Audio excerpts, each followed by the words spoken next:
Hello, welcome, good evening. If everyone could find their way to their seats, we are ready to begin.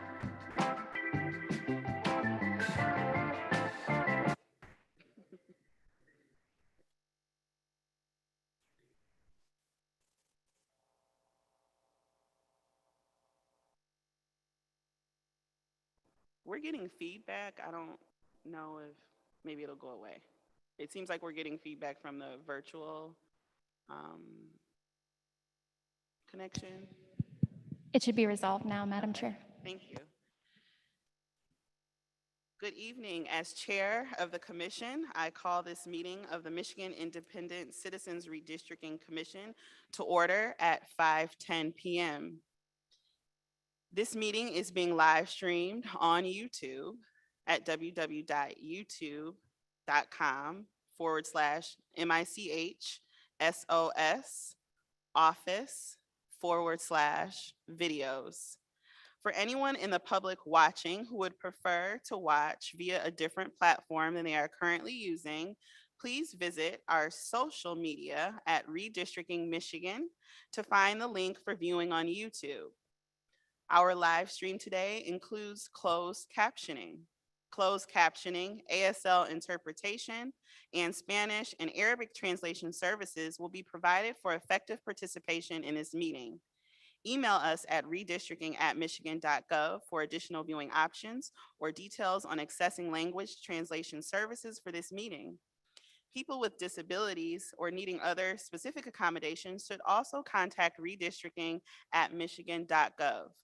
This meeting is being recorded and will be available at www.michigan.gov/MICRC for viewing at a later date.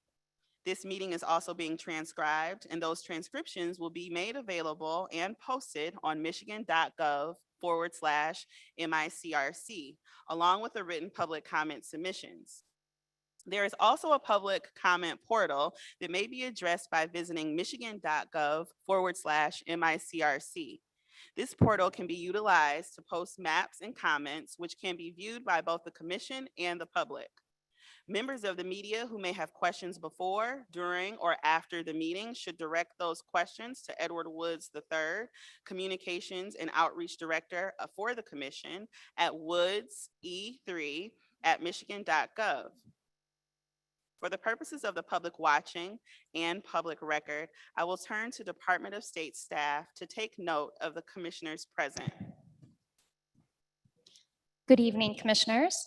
Please say present when I call your name. If you are attending the meeting remotely, please announce during roll call you are attending the meeting remotely, and unless your absence is due to military duty, announce your physical location by stating the county, city, township, or village, and the state from which you are attending the meeting remotely. Douglas Clark. Present. Juanita Curry. Anthony Eade. Present. Brittany Kellum. Present. Rhonda Lang. Present, attending remotely from Reed City, Michigan. Steve Lett. Present. Cynthia Orton. Present. MC Rothhorn. Present. Rebecca Zatala. Present. Janice Follett. Present. Aaron Wagner. Present, attending remotely from Charlotte, Michigan. Richard Weiss. Present. Dustin Witches. Present. 12 commissioners are present and there is a quorum. Thank you. As a reminder to the public watching, you can view the agenda at redistrictingmichigan.org, and that's why we're going to now bring our attention to the adoption of the agenda. I would now entertain a motion to approve the agenda if there, I move to accept the agenda. It just occurred to me, I'm not sure that Juanita was registered because Sarah said 12 commissioners present. And I'm wondering if Juanita, yeah, the verbal acknowledgement may not have been heard. thank you, MC. I'll second that. Thank you, Commissioner Witches. Yes, Commissioner Clark. I'd like to add one item to the agenda. And that's to expand the number of meetings that we have or the time associated with those. I have it under, That may be in new business number 3, A3. yes, Okay. Yep. As long as it's, okay, thank you. thank you. So now we'll go to item 3 or number 3. Yeah.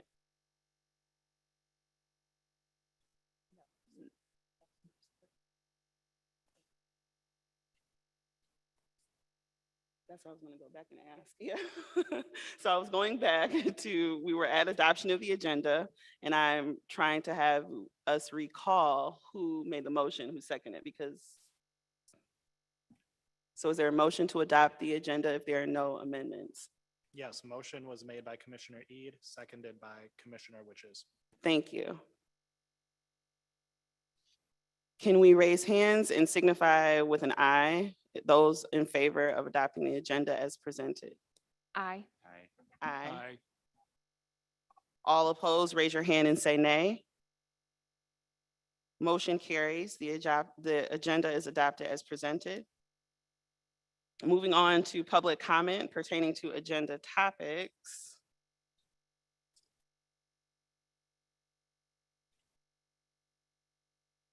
My apologies, review and approval of minutes. So we'll now review and approve the minutes from the May 13, 2021 public hearing in Kalamazoo. I would entertain a motion to approve the minutes from the May 13th, 2021 public hearing, which are posted on redistrictingmichigan.org. So moved. Motion made by, let's slow it down, thank you. Motion made by Commissioner Lett, Second. second by Commissioner Witches. Is there any discussion on the motion? Hearing none, we'll now vote on the motion to adopt minutes for the May 13th, 2021 public hearing. All in favor, raise your hand and say aye. Aye. All opposed, same sign. Nay. The ayes prevail, the motion is adopted. We'll now review and approve the minutes from May 18th, 2021 public hearing in Marquette. I would entertain a motion to approve the minutes from the May 18th, 2021 public hearing, which are posted on redistrictingmichigan.org. So moved. Motion made by Commissioner Witches. Second. I'm sorry, who was it? Seconded. Okay, motion seconded by Commissioner Orton. Thank you. Is there any discussion or debate on the motion? Hearing none, we will now vote on the motion to adopt the minutes of the May 18th, 2021 public hearing. All in favor, raise your hand and say aye. Aye. All opposed, raise your hand and say nay. The ayes prevail. The motion is adopted for the approval of the May 18th, 2021 minutes. We will now review and approve the minutes from the May 20th, 2021 regular meeting in Gaylord. I would entertain a motion to approve the minutes from May 20, 2021 regular meeting, which are posted on redistrictingmichigan.org. So moved. Second. Motion made by Commissioner Lett, and I think the second was made by Commissioner Witches. Is there any discussion or debate on the motion? Hearing none, we will now vote on the motion to adopt the minutes for the meeting in Gaylord, May 20th, 2021. All in favor, raise your hand and say aye. Aye. All opposed, raise your hand and say nay. The ayes prevail. Motion carries. We will now review and approve the minutes from the May 20, 2021 public hearing in Gaylord. I would entertain a motion to approve the minutes from May 20th, 2021, public hearing, which are posted on redistrictingmichigan.org. So moved. Motion made by Commissioner Lett, Second. seconded by Commissioner Witches. Is there any discussion or debate? We'll now vote on the motion to adopt the minutes of the May 20th, 2021 public hearing. All in favor, raise your hand and say aye. Aye. All opposed? The ayes have it. Motion carries to adopt the minutes for the public hearing on May 20, 2021. We will now review and adopt, we will now review and approve the minutes from the May 25th, 2021 public hearing in Midland. I would entertain a motion to approve the minutes. The motion is made by Commissioner Rothorn. Second. Commissioner Lett gave the second. Sorry, I can't see. I'll now entertain, or we'll vote on the motion to adopt those minutes for May 25th. All in favor, raise your hand and say aye. Aye. All opposed, raise your hand and say nay. The ayes have it. The motion is adopted. The motion carries. So moving on to public comments and correspondence and remarks. Without objection, we will now begin the public comment pertaining to agenda topics only portion of our meeting. Are there any objections? Hearing no objection, we will now proceed with public comment pertaining to agenda topics.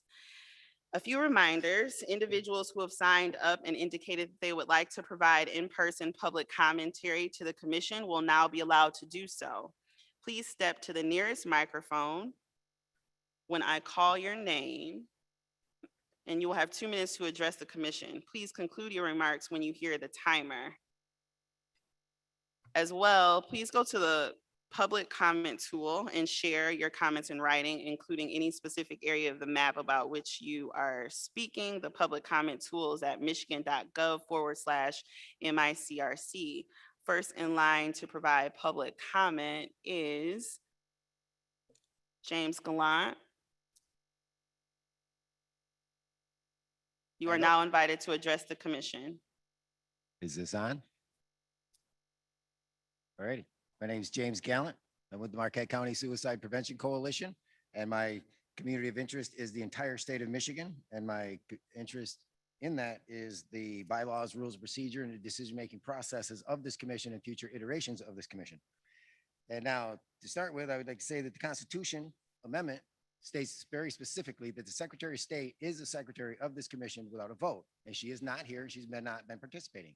Now, I talked to your Sarah Reinhardt. She said that she's been appointed by the Secretary of State in her stead, except for she's never verified that with the Secretary of State. She never spoke to the Secretary of State about that. So I would ask that you would verify why the Secretary of State is not acting as the secretary. Making decisions, you wanted to say what the motion was, you go to the clerk. That's the secretary. And you go to your county commission, that's what they do.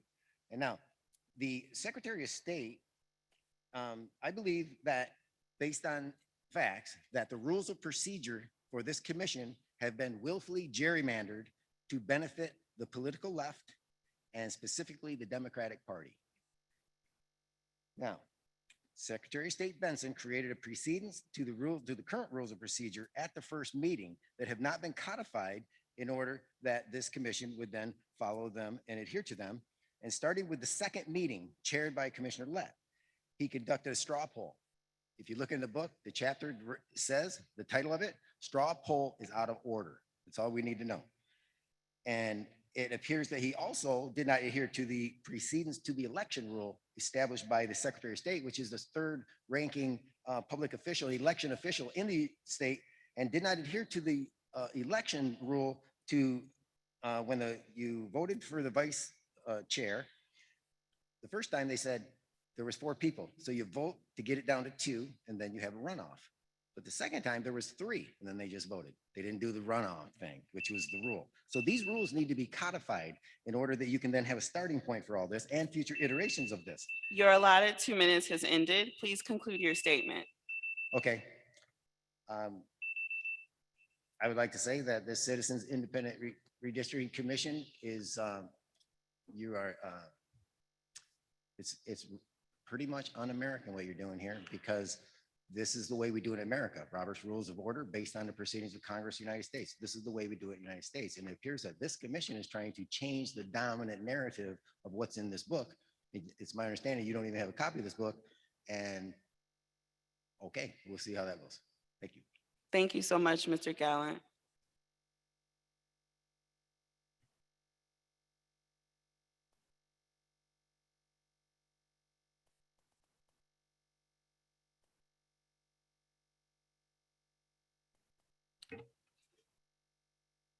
We'll go on to our next public comment.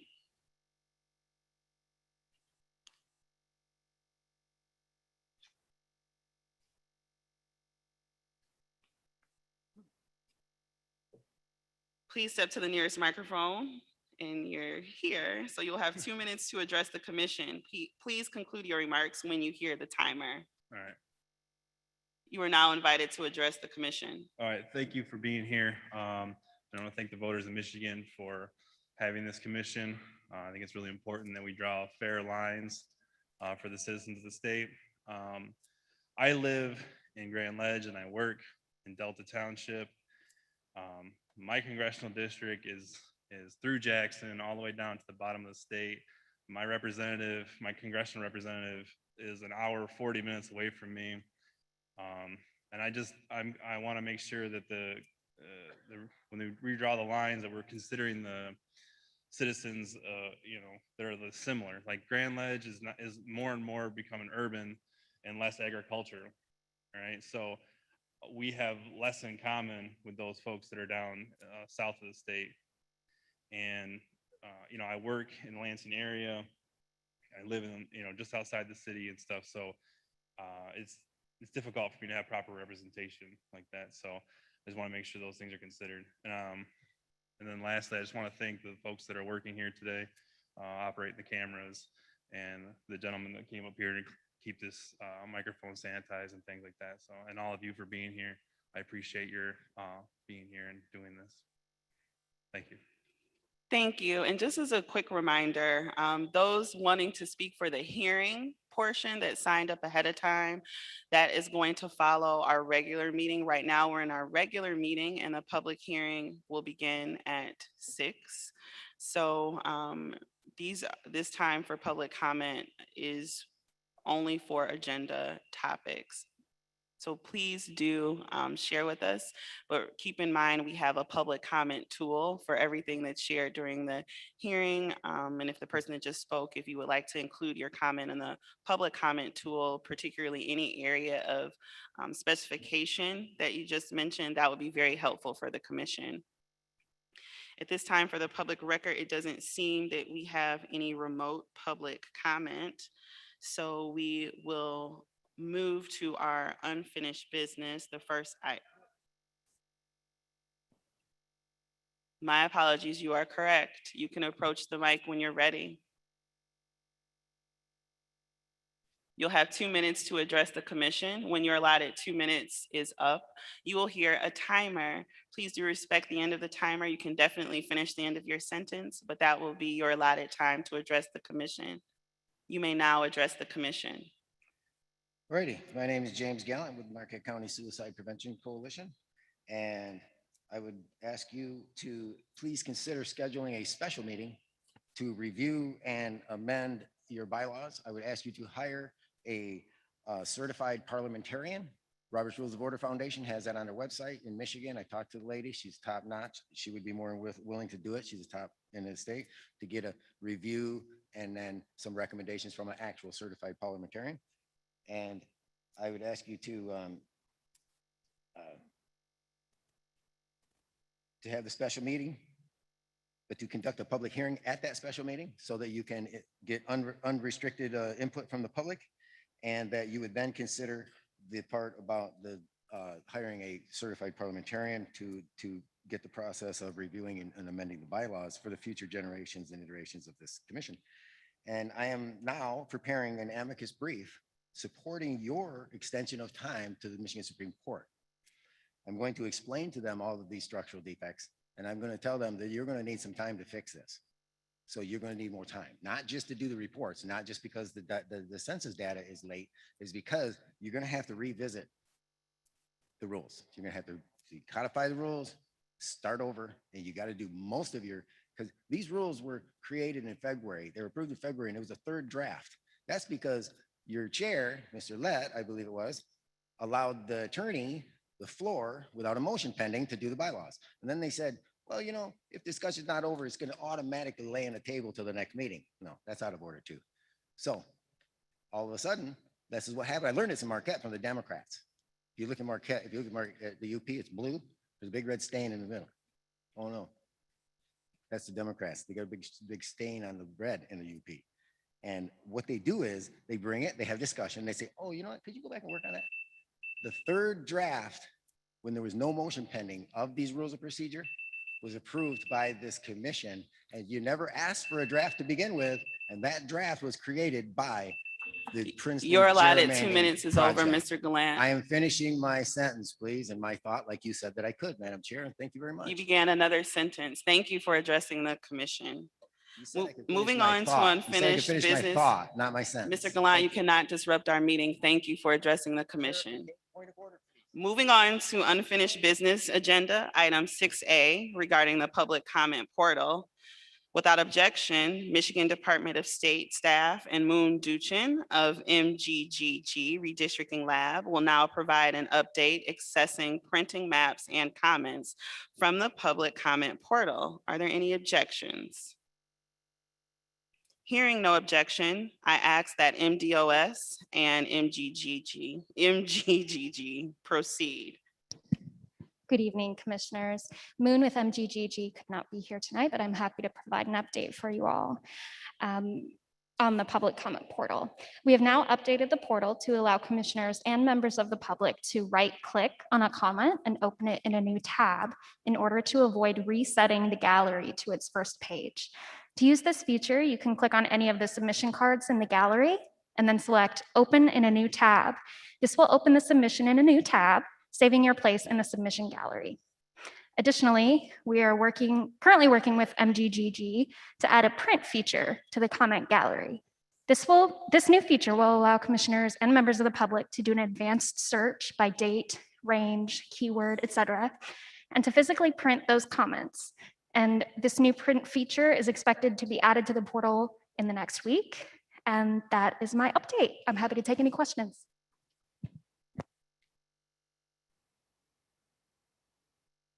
Are there any questions for Ms. Reinhardt? We appreciate that update. Thank you. Moving on to unfinished business agenda. Madam item 6. Chair. Sorry, Erin had her hand up. Thank you, Commissioner Lang. Commissioner Wagner, please go ahead. Sarah, I have a few questions, but I was hoping to ask Moon because I don't think you'll be able to answer them. One of them was, are we letting the public know to hashtag all of their comments with the area they are in so that we can organize them? And also, how are we sorting those comments that are not hashtagged? That's a great question. And- I'm happy to answer it. Oh, I'm sorry. Go. No, one more question. I've noticed there's a lot of public questions on the public comment tool, and how are those getting answered? So those are my 3 questions. Thank Thank you. you, Commissioner Wagner. I'm happy to answer those questions for you. So first, regarding tags. Tags are optional. Anyone may add them to help categorize their comment, but they're not required. I would also add that anyone can go to any comment within the portal and add a comment to that comment that provides secondary tags to help in the categorization of comments. The advanced search feature also allows you to search by keyword. So if they don't tag their comment or map submission as, say, the Kalamazoo area, but they mention it in the description, that search feature will still catch that submission. And I'm sorry, what was your last question? Oh, yes, regarding answering questions. I apologize. So for members of the public who have questions about the function of the commission or how the commission is approaching the map drawing process or anything that can be answered or that they would like to be answered, I encourage them to email our inbox, which is redistricting@michigan.gov, and we will provide answers to any questions.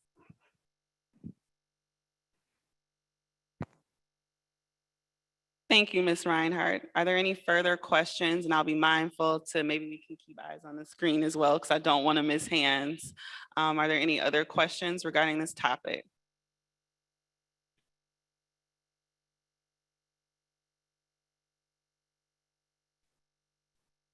Okay, moving on to unfinished business agenda item 6B.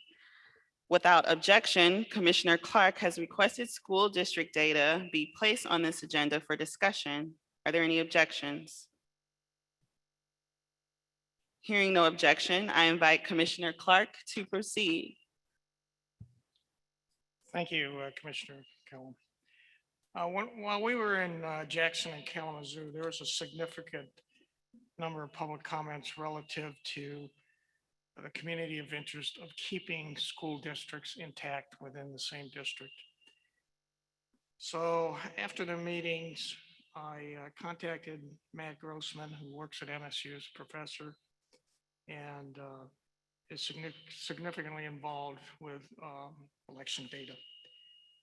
And I asked of Matt if this type of data was available. His response was the following, and I will forward this email on to the rest of the commissioners. The school district boundary files are here, and then he gives me a link. And then he made a comment, I don't know if they can be added to the public tool, but you can certainly use them. They are updated until 2017, but we can help the mapping consultant add any recent changes. So we're gonna have to work with our mapping consultant to see if the data that's available is appropriate to be added. And it's something we'll address as we begin to work with them. But I wanted to make everyone aware of this, and I will definitely get you a copy of the email. Thank you, Commissioner Kellum. Thank you so much, Commissioner Clark. Is there any discussion or any further discussion about school data? I just, Commissioner Ede. thank you, Commissioner Kellum. Just wanted to thank Commissioner Clark for taking the initiative to do that. More data is always good in my eyes, and whether or not we choose to use that data in the map drawing process, I'm glad that we have it. So thank you again, Commissioner Clark.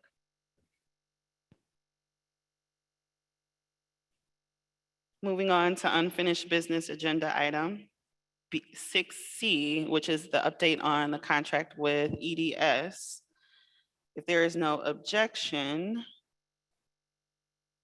and I don't think I hear any, I'll ask our Executive Director, Sue Hammersmith, to proceed with that update. Yes, I just want the commission and the public to know that the contract was finalized and signed on Tuesday. And Julianne and I did have our general counsel, Julianne Pastula, and I had an initial conversation with Kim Brace of EDS and talked about next steps and what kinds of data he needs in order to initiate the process. Is there any further discussion about that update? Okay, moving on to new business.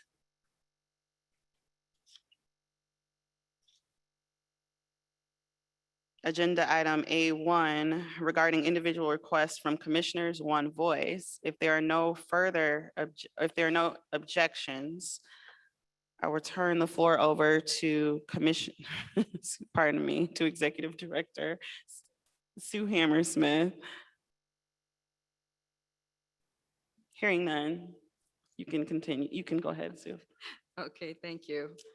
Yeah, I can't be a commissioner and executive director both. That's too much. I know, I tried Just to too just much. tangle you on a web. So I've been receiving lots of individual requests from commissioners, and it's great, and I appreciate all the comments, but you need to realize that when 13 people are reaching out to me, some have opinions one way and some have opinions another way, and then there's some in the middle. And it makes it very difficult on my part to proceed according to the will of the commission. So I just wanted to remind you, I work for you as a whole body. So if I don't respond right away in the affirmative to everything you want, maybe there are other considerations we need to take into effect. And we really do need to all speak with one voice. My job is to support you and back you up in your decisions that you make and help facilitate your discussions. So if you can just be mindful of that, I would appreciate it. And so when somebody, wants to do continuing education now, some want to do it after the public hearings. Some have given me the order they want to do it. Some have given me the opposite order. We need to discuss some of these things so then we can move forward as one body. So I just wanted to share that with you, and I thank you for listening and thank you for being understanding if when you request something, it doesn't happen immediately. Thank you, Sue. Is there any further discussion? Commissioner Clark? Yeah, I can see where it's a real problem, Sue, relative to 13 people providing that input to you. I think I have a question relative to those items that are given to you. How do we prioritize those into the agenda? And how do you understand what the commission's priority is to address those things? So I do my best to listen to you and listen to you as a body. We're also working with other people who are, even as a staff, we recognize that there are certain priorities that need to be moved closer to the top of the list. So for example, item 7B3, that needs to be taken care of today. So that's why it's on the agenda. So, there's certain things that are high priority. They're more time sensitive. And we want to be responsive to everybody. So sometimes we just allow time for more people to respond. I do want people to reach out to me. I do want to hear from you. But when I hear many different opinions, then it makes my job a little more difficult. As Richard says, I have 13 kids. So that's pretty scary, the kids part, but 13 commissioners I'll work with. Let me make another comment relative to that. Would it be helpful if we had a commissioner involved in setting the priority of what gets on the agenda? Because right now, the way I envision what's happening is in your staff meetings with Edward and Julianne and yourself, you guys decide. But I'm thinking maybe it'd be relevant to at least have one commissioner providing input during that discussion. Well, what I've seen from this commission is that you don't feel any one person should have more say-so than another. I've seen that very distinctively from this group, that you want everybody to have equal power. And so if you set somebody up to do that, that would change what you've done all along. Even your chair basically chairs the meetings and maybe helps with some financial areas if something needs to be signed. But up until this point, every commissioner has been treated equally. I totally agree with that. Thank you.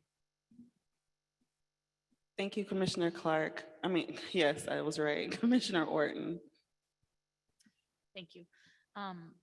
So my thought on that is, and I think we're going to discuss it later on the agenda, I think we need to have more time then to discuss these things so that we can decide as a group what we want on future agendas.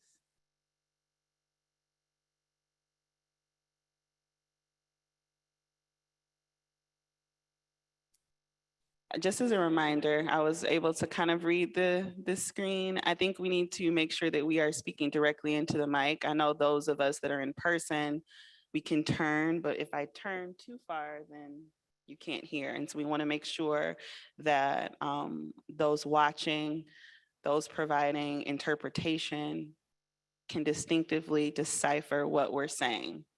Just a quick reminder. Thank you, Commissioner Clark and Commissioner Orton, for facilitating your thoughts and perspective. And thank you, Sue, for sharing and gently reminding us to move as one voice and maybe exercise some patience and discretion. So I appreciate that. If there is no further discussion, I'm looking to see if there are hand raised online. We're going to move on to new business agenda item A2, the executive assistant position, which is resolution 2021-512. Without objection, executive director will now provide an update on the executive assistant position. Are there any objections? Hearing none, I ask that executive director Sue Hammersmith proceed. Thank you, Commissioner Kellum. The staff members have needed somebody to help assist in many areas as an executive assistant. And we have needed this position for some time. When we did the first posting, we didn't come to a satisfactory conclusion, so we posted the position again. This round, we have found an excellent person. Her name is Sarah Martinez. She is ready and willing to start work on June 1st. I have provided the offer letter and a contract for Sarah Martinez. And her full job description, which is pretty extensive. She has 25 years of experience as being an executive assistant. And besides that, she's a delightful person. So we think she'll be a great first person to contact when they call the commission.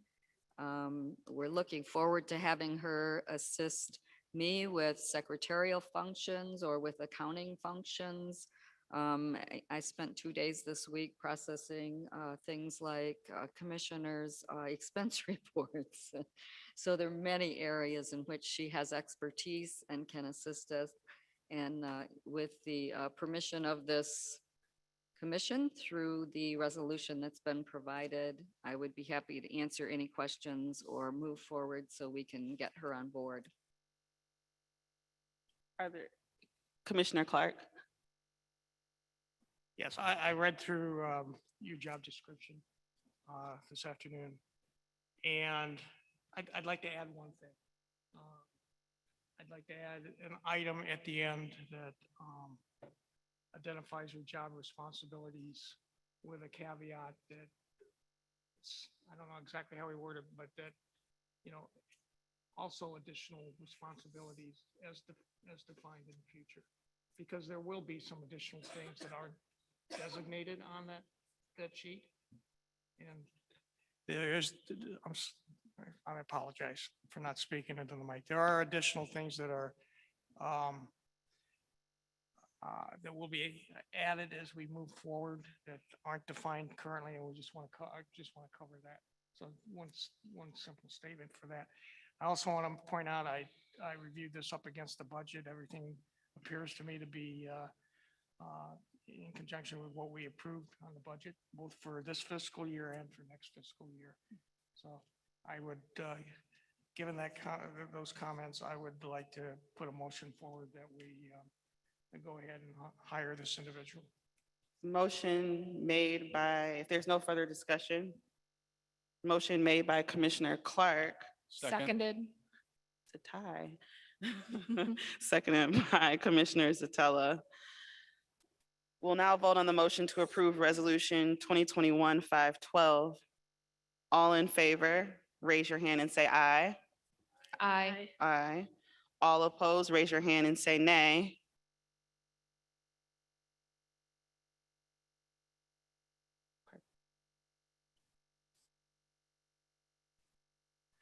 Commissioner Lang, did you vote nay? I just wanted to make sure we caught it, if so. No, I raised my hand for yay, aye, all of the above. Thank you, thank you, Commissioner Lang. The ayes have it. And the motion is approved to hire the executive assistant. Moving on to new business agenda item A3. Without objection, our executive director will now address expanded times to accommodate commission business and public comments at public hearings. Hearing no objection, I ask that the executive director proceed. As we move to largely populated areas or larger than where we have been, we can see how long the public comment takes and how many hours we may be in a public hearing. We're also having difficulty getting our 1-hour meetings completed within the time frame and leaving a lot of unfinished business on the table. So I might throw out a couple of suggestions. We may want to have a commission meeting from, for example, from 1 to 3 in the afternoon and start public hearings at 4. But regardless, some of our facilities have clauses where they want us out of the building by midnight. And I don't think we can make that schedule and hear from everybody. And our goal is to hear from everybody, to be able to give people the allotted 2 minutes, if at all possible, that we have been providing for public comment. So interested in hearing commissioners' thoughts about how we might amend our meetings. Adding more is difficult because, you know, you're approving 5 sets of minutes at once. So that means also the Michigan Department of State has to provide those minutes. And they go through a process of review, first by general counsel, then by me, then by Edward. You know, and then sometimes back to other people at MDOS. So it's not even easy internally to process that within a, you know, a 12 or 24 or 36-hour turnaround. So just some thoughts. I would like to hear from commissioners about what we can do to make sure that we have enough time for our meetings, and then also that we have enough time to make sure that we hear from the people in the public comment. Thank you, Sue. I'll ask, she has her hand raised, but I was going to ask our Vice Chair, Rebecca Zatella, to also facilitate discussion on the matter. Sure, thank you.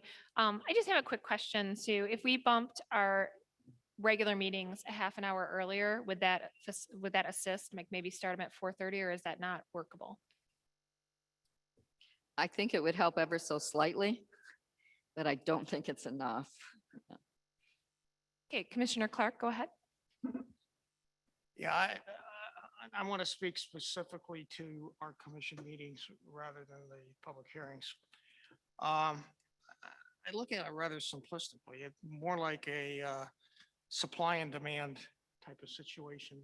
The supply is the time that we have allocated, and the demand is the number of topics and decisions that we have to Commissioner make. Clark, I'm sorry to interrupt. Can you just scoot your mic and make sure it's right in front of you? Okay. And the demand is the amount of items that we have to discuss as well as the decisions we have to make.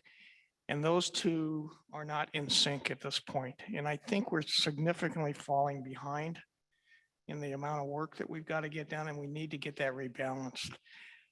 So my opinion would be that we, until we can get them rebalanced, that we have meetings on Saturday for 4 hours. An hour or an hour and a half just doesn't get us through the number of things that we want to do. And we have days during the week when we're not having public hearings, but we're also traveling those days. And I'd like to get the continuity of a 3 or 4 hour meeting. And I would suggest until we get caught up, Saturday would be the appropriate thing to do. I yield back. Thank you, Commissioner Clark. Commissioner Kellum? I will be really quick because I know we have lots of hands on this. I think 2 things. I think utilizing the days where we're already working, which would be a Tuesday and a Thursday. And honestly, I like the suggestion of meeting hours beforehand, leaving 3 or 4 hours. So thinking about having like a full 8-hour workday on those days, or it would probably be more than 8 hours, but I think that would be efficient. And I think we need to, I can't speak for individuals, but we need to work hard on being efficient while we have the time. As I look at the time already, and we have an important agenda item to discuss, Julianne cannot leave here today without that. Um, we are a sharing group, and I would just kind of lovingly say that maybe we could each look inside of ourselves, and we're looking for amendments and things to add and our comments in the meeting, that we are speaking with efficiency and purpose. And that's not to say that any of us are not, but it's to kind of help cure this issue of feeling like we're falling behind or feeling like we have angst if there is not enough time. Thank you. Thank you, Commissioner Kellum. Commissioner Lang? I would be fine with adding, like on a Tuesday, I would be fine with doing a Saturday as far as that goes. I guess my question would be, if we have, you're also talking about possibly extending the hearing part, the listening part.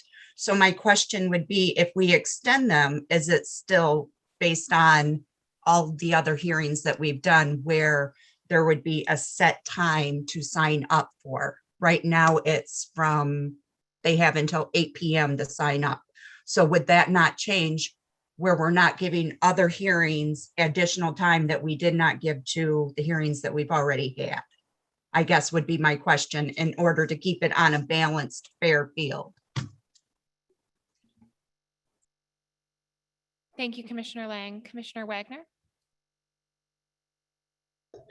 I was just thinking, since we have the venue already there and available, I would think setting it up takes quite a bit of time to do it.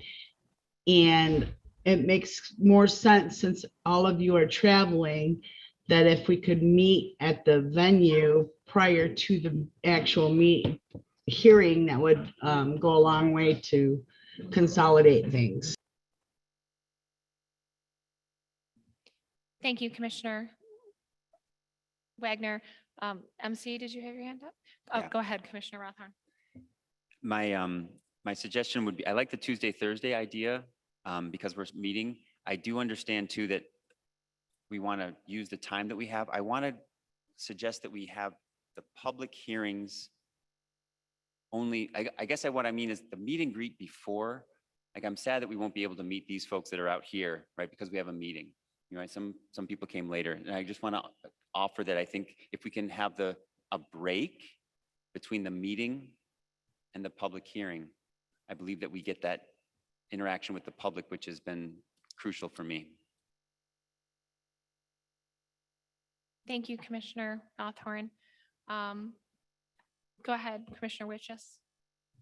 I just wanted to say that I would wholeheartedly agree with the fact that we have one meeting on Saturdays, because of the fact that if it's 3 hours or so, we're going to actually be able to focus and get things done all in one swoop, as opposed to feeling any sort of time crunch.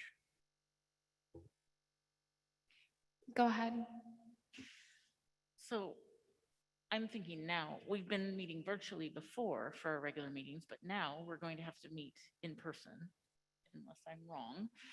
So I think planning a 2-hour regular meeting on Tuesdays and Thursdays earlier in the day, and giving us a break so we have time to eat as well as greet people before the public hearing. Maybe moving the public hearing a little earlier as well, so that we have more time for that, and moving the time that people sign up to the earlier slot. Is that clear? I would be in favor of that as well. Any additional comments? Go ahead, Commissioner Eid. Yeah, I agree to what has been said already. You know, the work is only going to increase from here on out.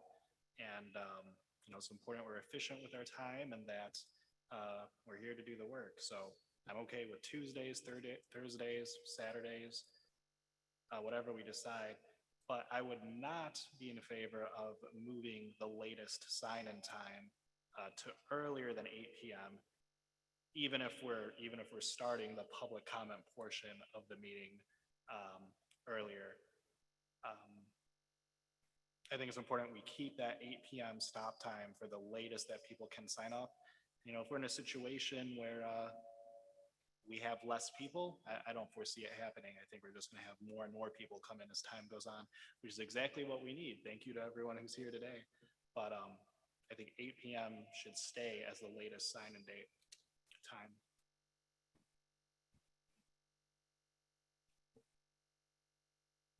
Go ahead, Commissioner Lett. Yes, thank you. I would move that we postpone this matter for further discussion until our next Tuesday meeting and to meet a little early on that day. The purpose, if I have a second, I speak to it. Second.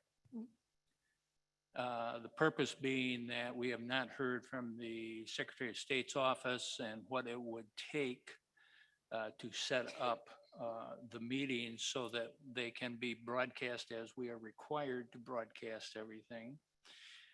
Also, there may be some issues meeting early at the venues.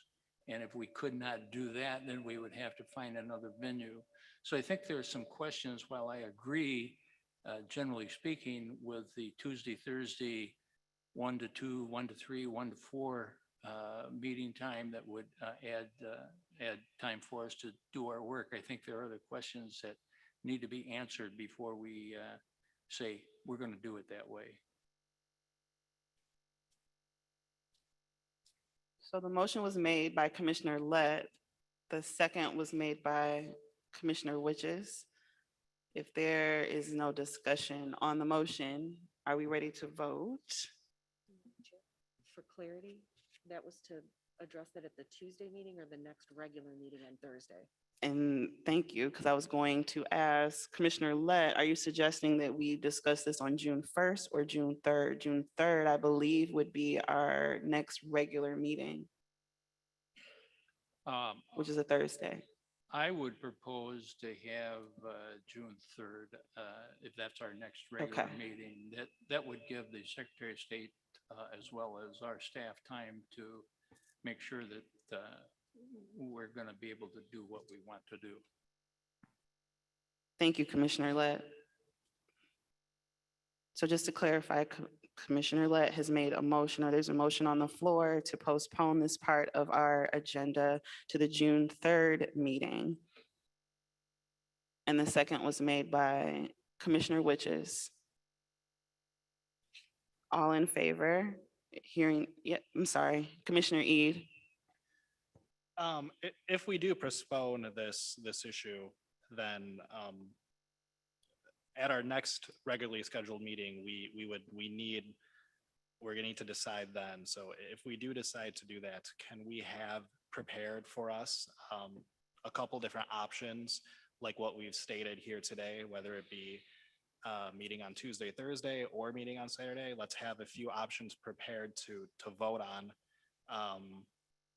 with all the caveats that Commissioner Lett just brought up to make sure that it's feasible to do it. Thank you, Commissioner Ede. Is there any further discussion on the motion? All those in favor, say aye and signify with a raised hand. Aye. All those opposed, raise your hand and say nay.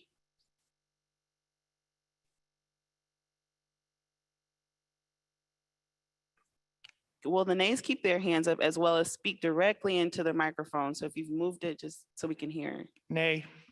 Nay.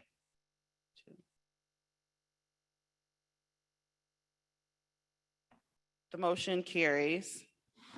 And we will address this on June 3rd during our regular meeting. Vice Chair Sotelo. I would like to move at this time that we also postpone the next two items on our agenda because we have run out of time. And I know we want to get to that resolution about the conflict of interest waiver. So I move that we postpone legal counsel update on litigation counsel request, which is B1 and B2. Can I do that in a single motion, Julianne?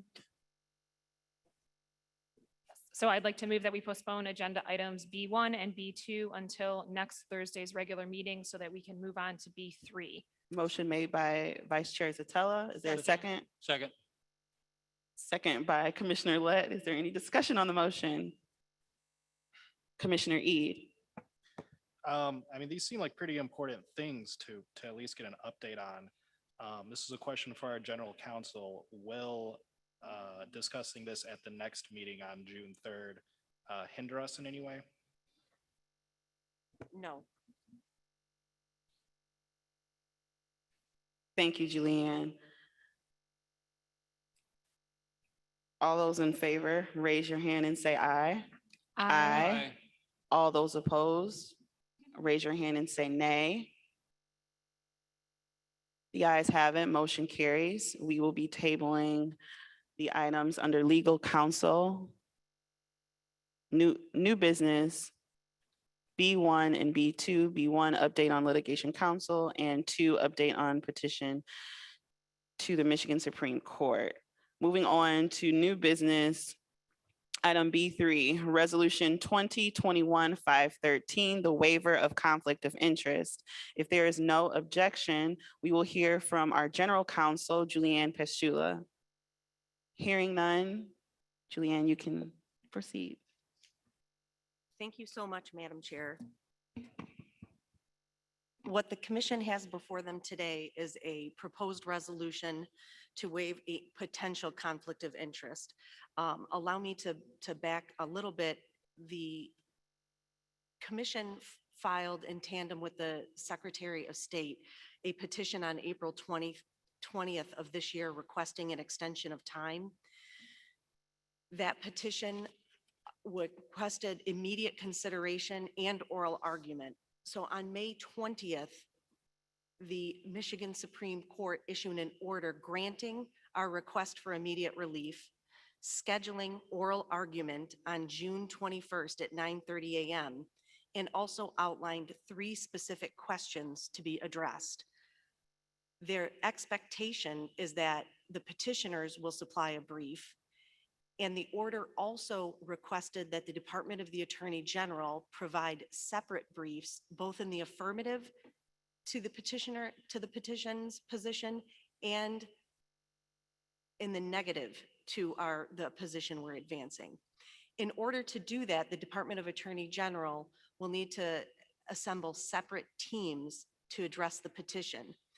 The particular resolution is to grant permission so that the Attorney General team that has background information on this issue may respond to the brief or to the questions in the affirmative, not in the negative. That would be an actual conflict of interest and would not be appropriate. So again, the commission is not waiving any rights or responsibilities. The commission is being requested to consider giving informed consent, that you're acknowledging that you understand that certain Department of Attorney General counsel will be working not on the commission's brief or the Secretary of State's brief. Those individuals that are listed as counsel of record on the original petition cannot work on any other brief.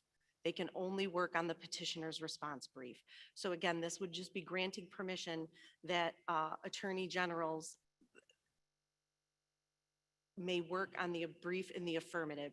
All of the teams are already screened. The screens were put in place by the Attorney General's office and your general counsel last week. So there are no conversations occurring between any prospective teams. This would just be for the commission to consider today, and I recommend that it be approved. And I will also answer any questions the commission has. Are there any questions for General Counsel? Commissioner Lang. So the people that would be going affirmative have sat in on the meetings with the MICRC and Michigan Department of State before you had filed, correct? That's an excellent question, Commissioner Lang. So that is exactly the source of the potential conflict, is that I had conversations with a few of the Department of Attorney General attorneys in relation to the draft petition. So that is exactly what I'm referring to. Okay. Thank you, General Counsel. Commissioner Clark. Yeah, Julianne, could you explain again why there has to be an affirmative and a negative response? Thank you, Commissioner Clark. The Michigan Supreme Court order dated May 20th has requested a supplemental brief from petitioners. So that would be your counsel and Secretary of State Benson's counsel, who is also represented by the Attorney General. The Supreme Court order specifically requested separate briefings in the affirmative and the negative from the Department of Attorney General. So this is something that the Attorney General's office is very accustomed to. They're often asked to brief separate sides of an issue. In fact, the Attorney General's office has the ability to file opinions or statements on their own on behalf of the residents of the state of Michigan in certain matters if they so choose. So in this particular case, the Michigan Supreme Court is requesting it. Thank you, General Counsel. Commissioner Witches. I just want to put a motion forward to adopt Resolution 2021-513. Seconded. Motion made by Commissioner Witches, second by Vice Chair Zatella. If there's no further discussion, are we ready to vote? All in favor, raise your hand and say aye. Aye. All opposed, raise your hand and say nay. Nay.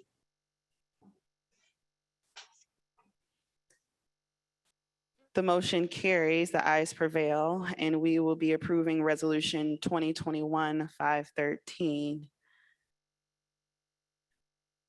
Vice Chair Zatella.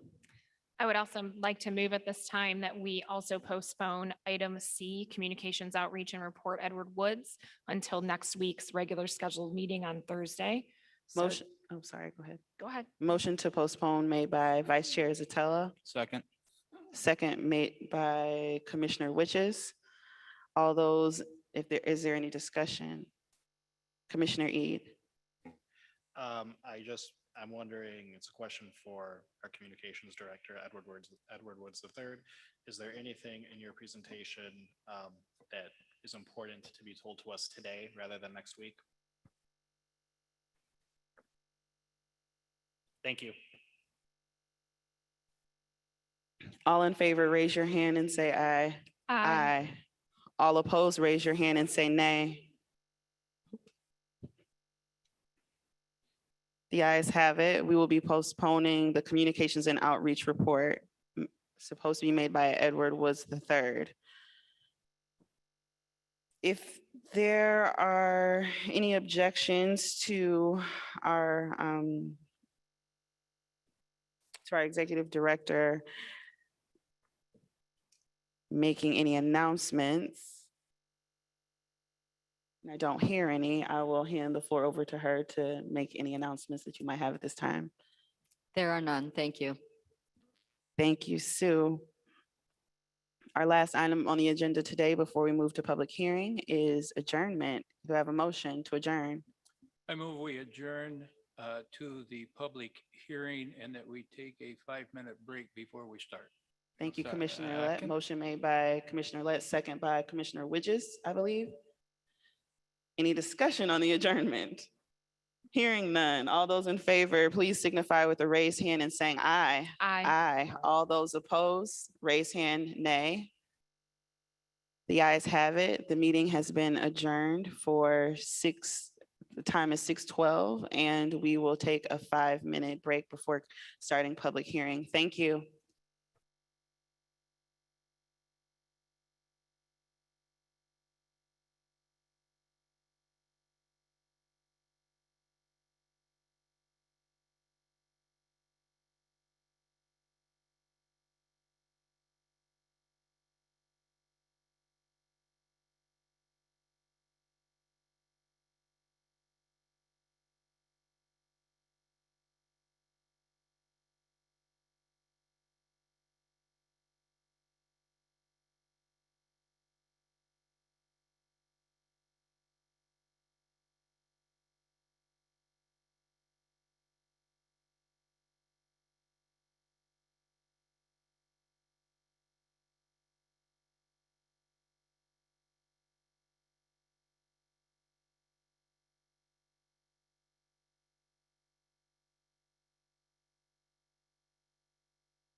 find their way back to their seat.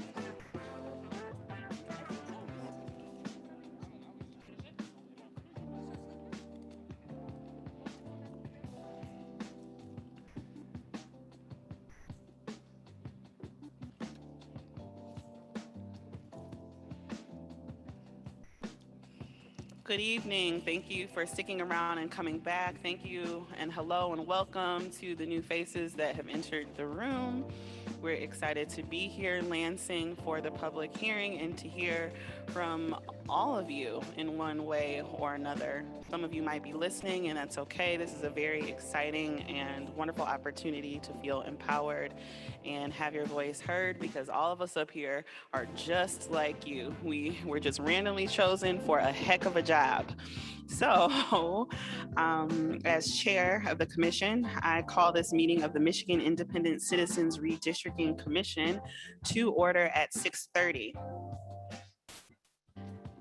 This Zoom meeting is being live streamed on YouTube. For anyone in the public watching who would prefer to watch a different way than they're currently watching, please visit our social media at Redistricting Michigan to find the link for viewing on YouTube. Our live stream today includes closed captioning. Closed captioning, ASL interpretation, and Spanish and Arabic translation services will be provided for effective participation in this meeting. Email us at redistricting@michigan.gov for additional viewing options or details on accessing language translation services for this meeting. People with disabilities needing other specific accommodations should also contact redistricting@michigan.gov. This meeting is being recorded and will be available at www.michigan.gov/MICRC for viewing at a later date. This meeting is also being transcribed, and those transcriptions will be made available and posted on michigan.gov/MICRC, along with written public comment submissions. There is also a public comment portal that may be accessed by visiting michigan.gov/MICRC. This portal can be utilized to post maps and comments, which can be viewed by both the commission and the public. Members of the media who may have questions before, during, or after the meeting should direct those questions to Edward Woods III, Communications and Outreach Director of the Commission, at woodse3@michigan.gov. For the purposes of the public watching and the public record, I will turn to Department of State staff to take note of the commissioners present. Good evening again, commissioners. Please say present when I call your name. If you are attending the meeting remotely, please announce during roll call where you are attending the meeting remotely from, unless your absence is due to military duty. Please announce your physical location by stating the county, city, township, or village, and the state from which you are attending the meeting remotely. Doug Clark. Present. Juanita Curry. Present. Anthony Eade. Present. Brittany Callum. Present. Rhonda Lang. Present, attending remotely from Reed City, Michigan. Steve Lett. Present. Cynthia Orton. Present. MC Rothhorn. Present. Rebecca Satella. Present. Janice Follett. Present. Erin Wagner. Present, attending remotely from Charlotte, Michigan. Richard Weiss. Present. Dustin Witches. Present. All commissioners are present. Thank you, Ms. Reinhardt. Without objection, Commissioner Rothhorn will provide a presentation. Hearing no objection, Commissioner Rothhorn, please proceed with welcome and introductions. Thank you, Chair Kellum. Hello, friends. My name is Commissioner MC Rothhorn. Welcome to the MICRC public hearing in Lansing. We are happy you are here to learn about Michigan's new redistricting process and how you can engage throughout this process to ensure your voice is heard. I'm going to advance so you can see the agenda. In looking at the agenda, Please note that the vast majority of our time this evening is spent listening to you. We are eager to hear your ideas, either in person or remotely, about drawing Michigan's congressional, House, and Senate districts. In addition to hearing about district lines, we also want to hear your ideas about communities of interest. At this time, I would like my fellow colleagues to introduce themselves and share where they live in Michigan, the Great Lakes state. I'll start with Rebecca. Good evening, everyone. Rebecca Zatella, and I live in Wayne County, Michigan. Hello, everyone. I am Brittany Kellum, and I live in Detroit, Michigan. Hello, everyone. Nice to be here. Nice to see so many people here. I'm from Saginaw, Michigan, live in Saginaw Township. Good evening. Thank you for coming. I'm Commissioner Cynthia Orton, and I live in Battle Creek, Michigan. Good evening. I'm Commissioner Douglas Clark, and I live in Rochester Hills, Michigan. Good evening. Thanks everyone for coming. My name is Dustin Witches, and I reside in Ypsilanti, Michigan. Hello, everyone. It's great to be here tonight in Lansing. I'm Anthony Eade, and I'm from Orchard Lake, Michigan. Welcome, everyone. I'm Janice Follett, and I'm from Highland, Michigan. Good evening, everybody. I am Steve Lett, and I presently reside in Interlaken, Michigan, having grown up here and worked here until I was retired at 70. So I'm familiar with all of you. Good evening, everyone. My name is Juanita Curry, and I am living in Detroit, Michigan. Thank you, commissioners. So some history. In 2018, more than 61% of Michigan voters intentionally and deliberately passed Proposal 2, a ballot initiative for voters and not legislators to take responsibility for map fairness and public feedback in the redistricting process, and they created the Michigan Independent Citizens Redistricting Commission. For the first time in Michigan's history, the MICRC will lead the redistricting process to draw fair and independent maps. Comprised of 13 randomly selected Michigan residents that include 4 who affiliate as Democrats, 5 who affiliate as independents, and 4 who affiliate as Republicans through a lottery run by the Michigan Department of State. The MICRC has the exclusive authority in this new redistricting process for Michigan's congressional, House, and Senate districts. As fellow residents, the Michigan Independent Citizens Redistricting Commission understands your expectations to draw maps in an open and transparent manner that meets constitutional mandates. Our mission and vision exemplifies our resolve, not just for today, but for future generations as well. In your interaction with the MICRC and its staff, you should witness the core values of integrity, respect, transparency, and being purposeful. Once again, we're glad that you're here, and we look forward to hearing from you. Thank you, Commissioner Rawthorn. Now, without objection, our executive director will give a presentation. Hearing no objection, please proceed, Executive Director Sue Hammersmith, and share about our public hearings. Thank you, Commissioner Kellum. Good evening, and thank you, everyone, for being here. We're so happy you're with us. This is our 6th public hearing. To ensure fairness, the MICRC is required to solicit public input during at least 10 public hearings before drawing any lines for the state of Michigan. This commission is hosting 16 public hearings. I like to say they're overachievers. But I do want to repeat, not a single line has been drawn, nor will it be until after the public hearings are completed in July.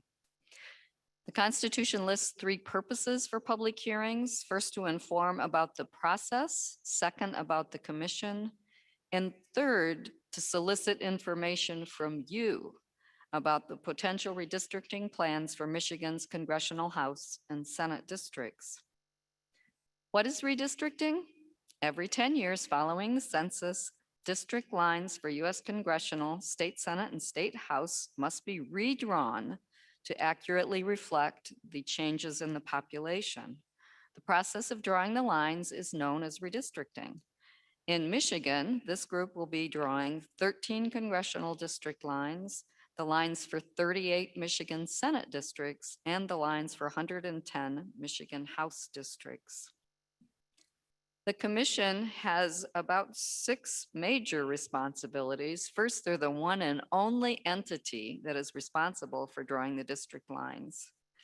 They operate in an impartial and transparent manner that instills integrity in the process. And their outreach represents fairness, awareness, transparency, and engagement as they seek to meaningfully obtain at least 10,000 distinct public comments in this process. They also must adopt the maps that have been mentioned, and their goal is to ensure integrity, public availability, and accountability for the data, for the public comments, and for any information that they gather. And the districts will be drawn in compliance with state and federal laws. There are 7 redistricting criteria that are mandated in our constitutional amendment that was adopted as mentioned by 61% of the people of our state. First, the commission must follow federal laws, which are equal population and following the Voting Rights Act. Secondly, the districts must be geographically contiguous. Third, communities of interest must be taken into consideration.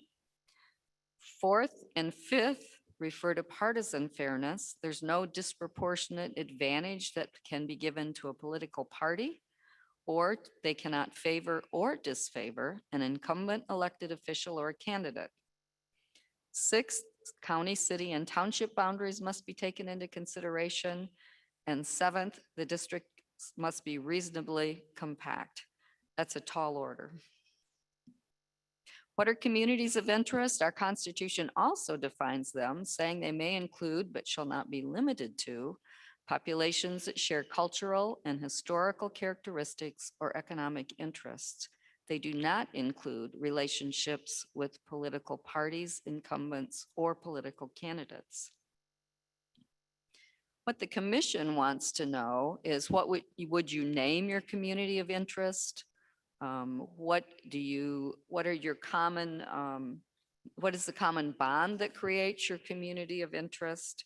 What geographic area is your community interest in? That's why the public comment portal is so important. What governmental policies are important to you, or how would keeping your community of interest intact enhance the quality of your representation?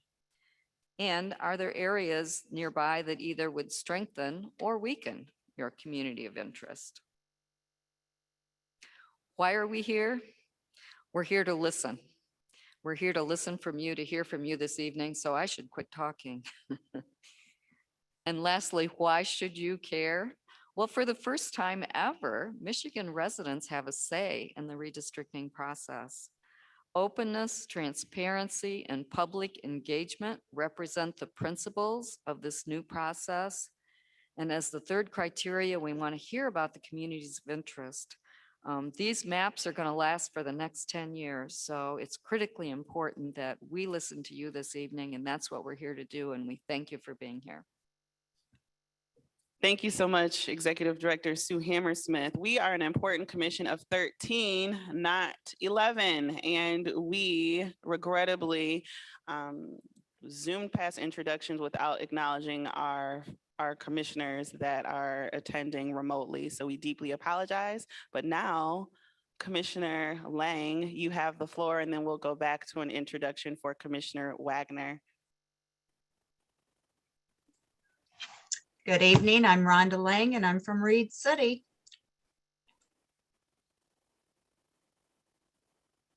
Thank you, Commissioner Lang. Commissioner Wagner. Good evening. I'm Erin Wagner, and I'm from Charlotte, Michigan. Now we have an awesome 13, and you've met all of the commissioners. So without objection, our next item on the agenda is our general counsel, who is coming to you or coming to us to provide a presentation. I don't hear any objections, so without further ado, General Counsel Pastula, please proceed. Thank you very much, Madam Chair. I would like to adjust the public comment guidelines for the benefit of our in-person and remotely attending guests. The public comment guidelines are that in-person public comments will take place first, followed by remote public comments. The time limit for each public comment speaker is 2 minutes. Please conclude your remarks when you hear the timer, and there is the yellow countdown clock in the bottom of the screen. If any person disrupts the orderly progress of this meeting or refuses to comply with applicable MICRC guidelines and rules, the chairperson may rule that person out of order and/or order their removal from this meeting. Again, a reminder to please provide public comment and/or submit your proposed maps in the public comment portal, which is available at www.michigan.gov/MICRC. Thank you again for welcoming us to your community, Lansing. Thank you so much, Julianne. We'll now move into our in-person public comment.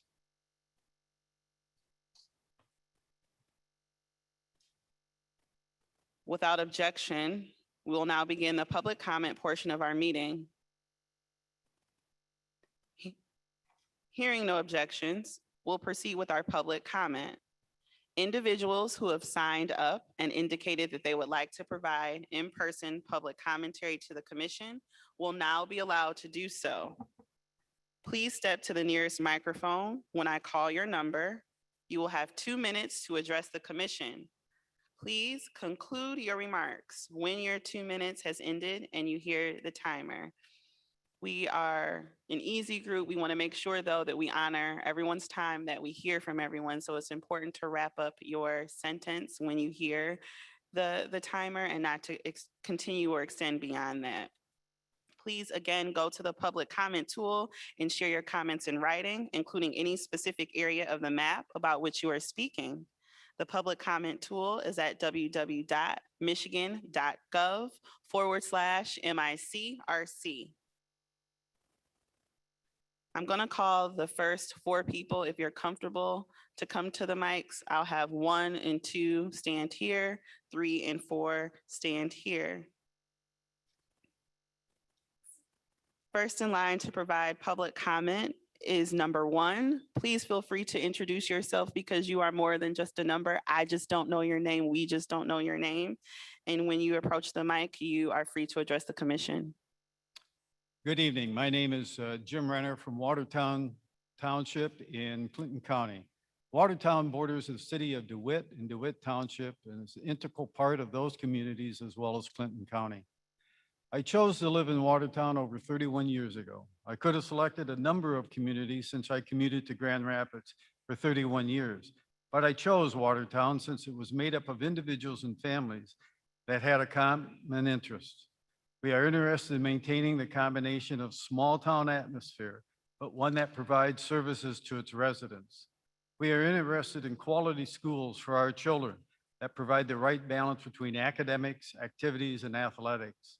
We are also interested in community that is fiscally responsible while remaining responsive to its residents. We are also interested in community with an effective police organization and low crime.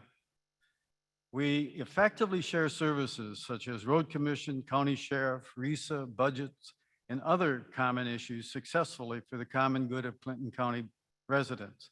Much of this is attributed to Clinton County being a combination of small towns and farming communities, which provide a comprehensive conservative approach to managing its affairs. We have much in common with neighboring counties of Gratiot and Eaton counties since they share our demographics and geography of small, rural, agricultural-oriented communities, as well as smaller suburban communities. On the other hand, Ingham and Eastern Eaton County, Delta Township, with larger populations, universities, and different economic base and cultures would, in my opinion, have a different concerns than Watertown Township in Clinton County. Ingham has a very large student population due to its universities, MSU, Lansing Community College, and Cooley Law School. The universities are necessary, but they dramatically change the demographics of a community. Along with its voting patterns, students become eligible to vote on local issues while not having any long-term attachment to the consequences of their vote. Thank you and good luck. Thank you so much, Jim. Thank you for addressing the commission. Next in line, we'll hear from number 2. Ended up over here. I think I got bad directions. It's okay. It's okay. Thank you, Madam Chair, for being here, and the rest of the commission for being here. I want to talk a little about my community. I tried earlier, got a little confused. But I live in Grand Ledge, and my representative in the U.S. Congress is an hour and a half, about hour 40 away from me. They live in a agriculture, like rural community, and my city is growing and expanding, is becoming more urban, and it's going to keep growing for the next 10 years. If you've been over off the highway, there's all kinds of new construction going up over there near Grand Ledge. And so I think it's important that we have communities that are alike. Like the gentleman was just here, we have different communities and different needs, and I just wanted to bring that to your attention.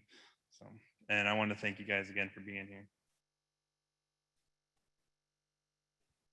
Thank you so much. Thank you for addressing the commission. 3. Hello, my name's Julie Hartshorn, and thank you for doing this. We appreciate you.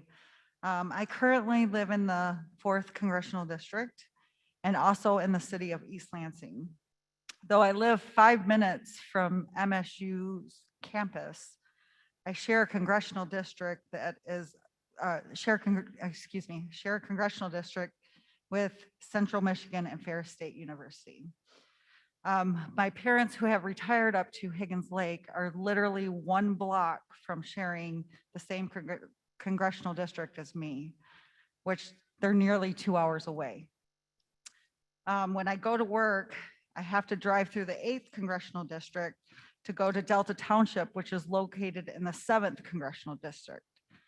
My belief is that since I work, shop, play in Lansing or East Lansing, that I should be sharing the same congressional district as, with people that live in Lansing and East Lansing. My issues may not be the same as somebody that lives up in, let's say, Big Rapids or Mount Pleasant. So thank you. Thank you so much for addressing the commission. 4. Good evening, everyone. My name is Dennis Parker. I live in St. John's, Michigan. First of all, I want to say it's about time we have districts drawn on regionalization rather than election results. I, for a moment, want to talk about the likeness between Clinton, Eaton, and Ingham counties. Lansing is the 3rd biggest metropolitan area in the state. However, if you look at, we're covered by whether you go from the United Way, the Tri-County Office on Aging, or the Community Mental Health, we have regional partnerships already existing there. If you look at the State House District, someone could live potentially in St. John's, work in another district, their spouse work in a further district, their children attend school in another district, all with never being further than 30 miles from your house. I think it's time we look at joining these for the regional, whether it's the airport and the municipal cooperation that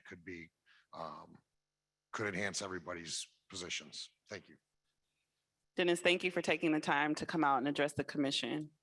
I'm going to change still 4 at a time, but a different order so we can move past the mic wiping, which is important.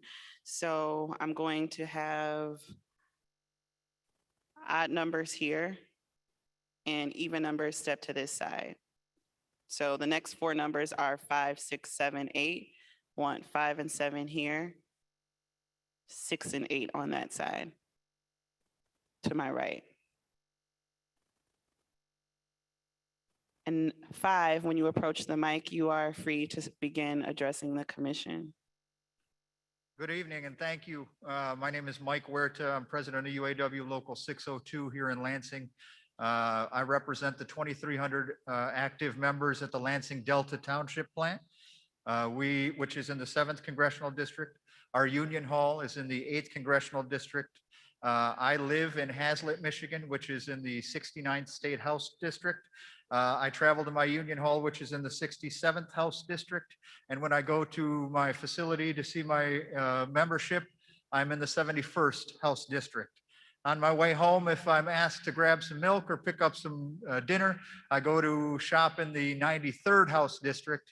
And sometimes when I want to speak on any of these issues to an elected official, as you can imagine, it's quite confusing. So the 4th Congressional District also houses the grocery store that I go to. So I have 4th, 7th, 8th, 93rd, 67th, 69th, and 71st House districts that I interact with every single day, all the time. And it can be very frustrating to try to discuss issues going on in my facility, Lansing Delta Township, which gets its power from the Board of Water and Light located in Lansing, when I have to deal with the 7th Congressional District federally, and then turn, if I also need to deal with the power source, to the 8th Congressional District. It's mind-boggling. I'm so happy to see you here doing hard work. What I can't imagine what you're going to go through when you try to compress these districts and make them more equitable, make them bonds when we try to discuss bringing additional jobs and resources to the facility. The Lansing Delta Township Plan is the biggest employer in the 7th Congressional District and the 71st House District in the state. So when we look at that, we want to try to make it easier, not more difficult, to have discussions with elected officials on bringing jobs to this area. So I urge you to try to merge those things together and make it facilitate discussions with our elected officials. Thank you. Thank you so much for addressing the commission. 6. Hello, my name is Eileen. I have a map here I'd like to show. It shows Greater Lansing in yellow, and then in the pink here, and then down here is Stockbridge. The Oxford Dictionary says gerrymander is a verb which denotes action against voters. Gerrymander is to manipulate the boundaries of an electoral constituency so as to favor one party or class. In 2010, Republicans drew maps to favor their party. In the 1970s, Democrats did some map drawing as well.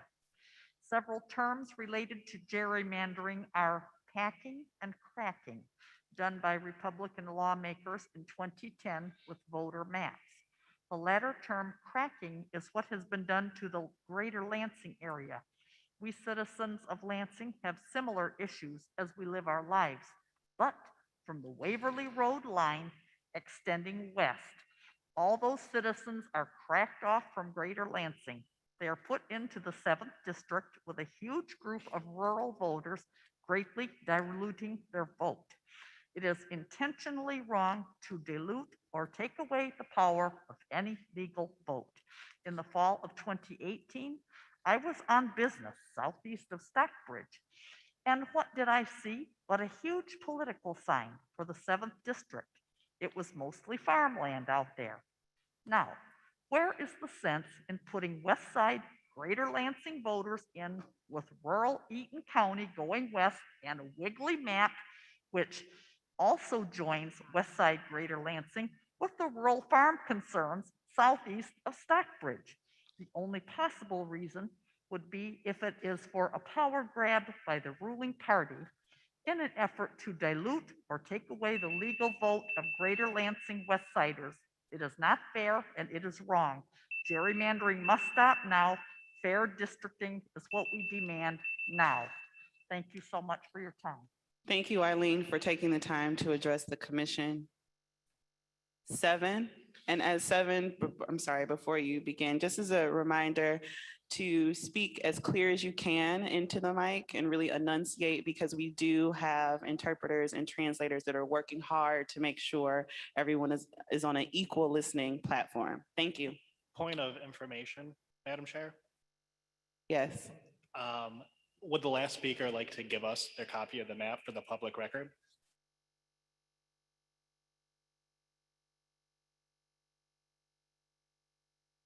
He was asking if the map that you referenced, Commissioner Eid was asking if the map that you showed, would you like to give it to us?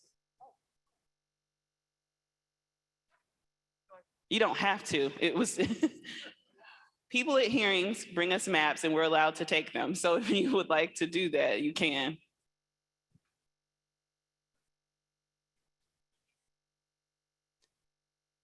Thank you, Commissioner Eid. 7, we're all ears.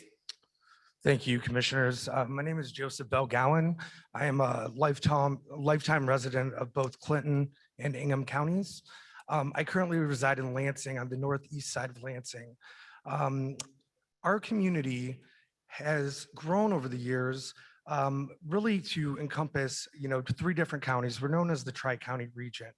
The city of Lansing is pretty unique in the fact that it does cover 3 of these counties. I would ask the commission to keep the urban and suburban parts of these areas together and the rural areas on the outliers of those counties out of those districts. I'll give you an example of how close we are in commuting.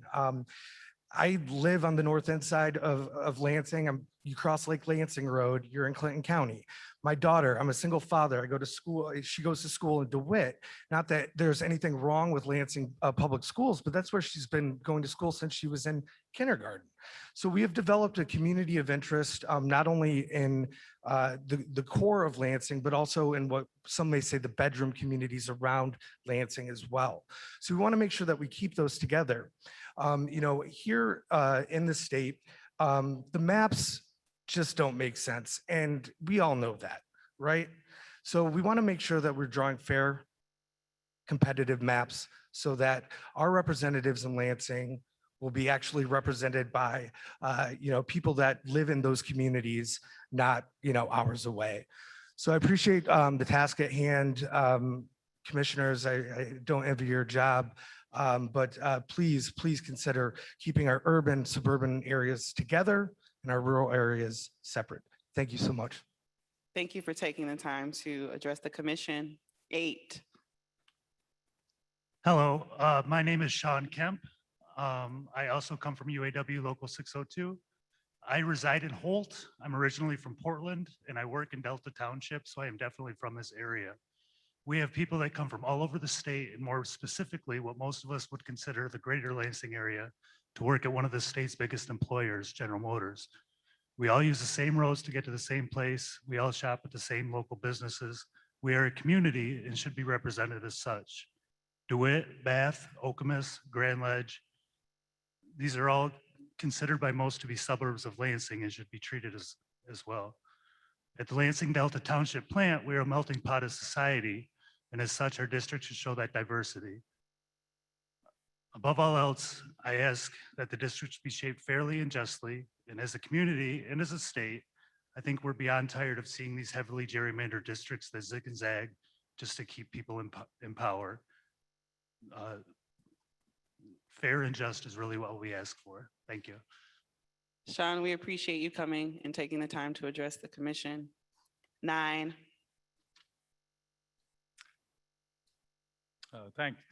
I'm thankful for the Redistricting Commission. My name is David Cropsey. I'm a natural born citizen of the United States, a resident of Michigan for some 70 years in Clinton County, basically since 1966, and currently I'm a U.S. and Michigan and property tax paying member of Watertown Charter Township. I chose to live in Clinton County because my community of interest has always been God, family, and country. Concerning God, we agree with the Declaration of Independence that the laws of nature and nature's God entitle us to declare the self-evident truths that we are endowed by our Creator with certain inalienable rights: life, liberty, and the pursuit of happiness. This community of interest in Clinton County includes many families in churches that hold these same God, creator, nature rights truths that have supported our Great Commission ministry to France, South Africa, and now Bible Translation Projects Coordinator with Bibles International. Our family community of interest includes parents, siblings, spouse, and children of all of whom have lived and thrived in Clinton County in the past and would attest to Clinton County being the best run county in Michigan, maybe even the United States. I also have a community of interest in our country. We're thankful for the founders and the way they enumerated the separation of powers, and also that the states are to have everything that's not specifically delegated to the US government. So we're thankful to live in Clinton County, and I appeal to you to choose district boundaries to leave Clinton County intact as possible. Thank you for taking the time to address the commission. Numbers 10, 11, 12, and 13 can approach the mic. Again, odd numbers are going to be on my left with even numbers on my right.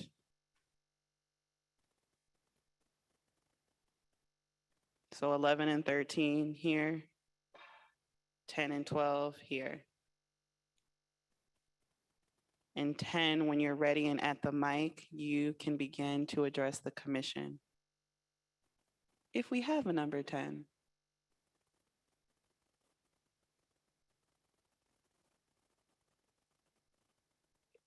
(11), you can address the commission. Hello, my name is James Gallant. I'm with the Marquette County Suicide Prevention Coalition, and my community of interest is the entire state of Michigan.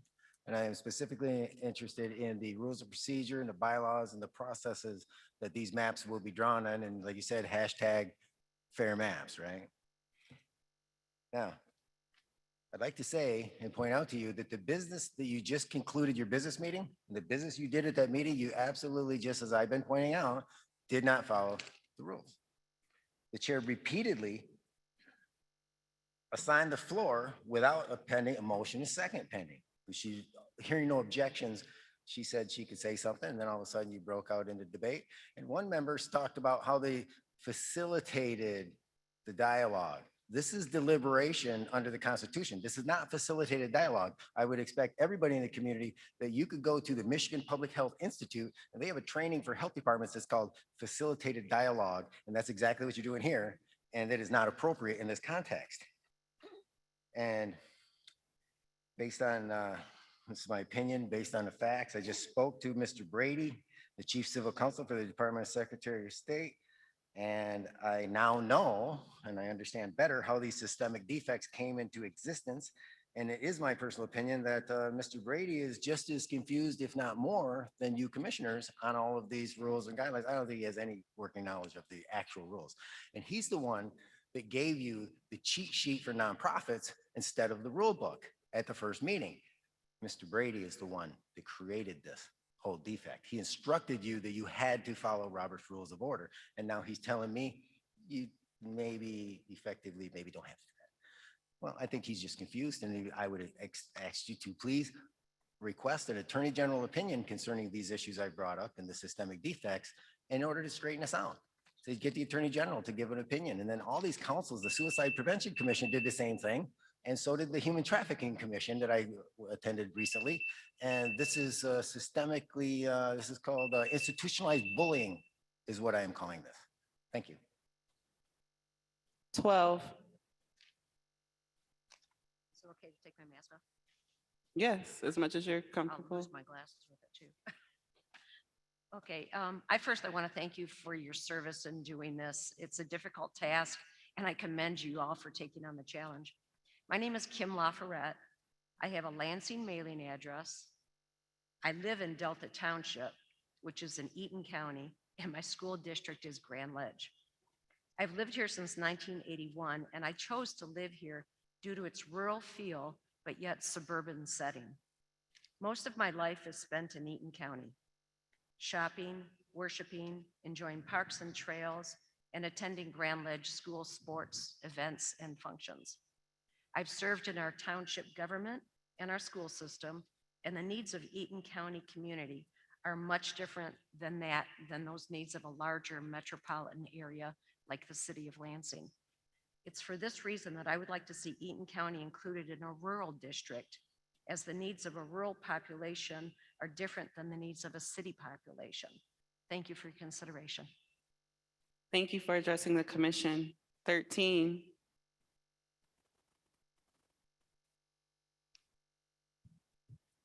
My name is Maria Enriquez. I'm of Mexican-American descent and American Indian.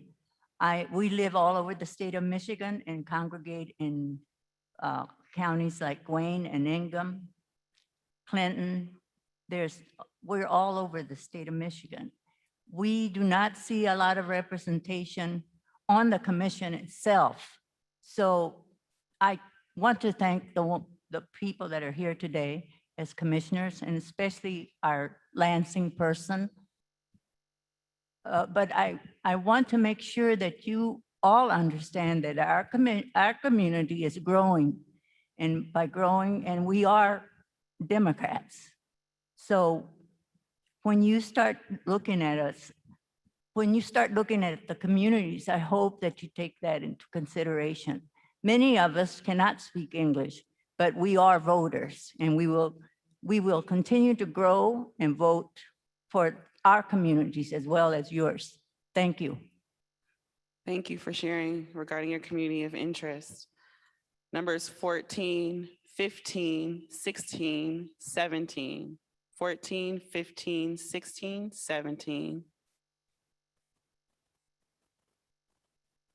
Odd numbers over here, even numbers to my right.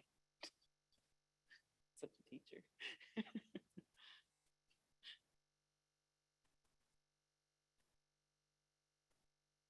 And 14, when the mic is ready and you're ready to speak, you can address the commission.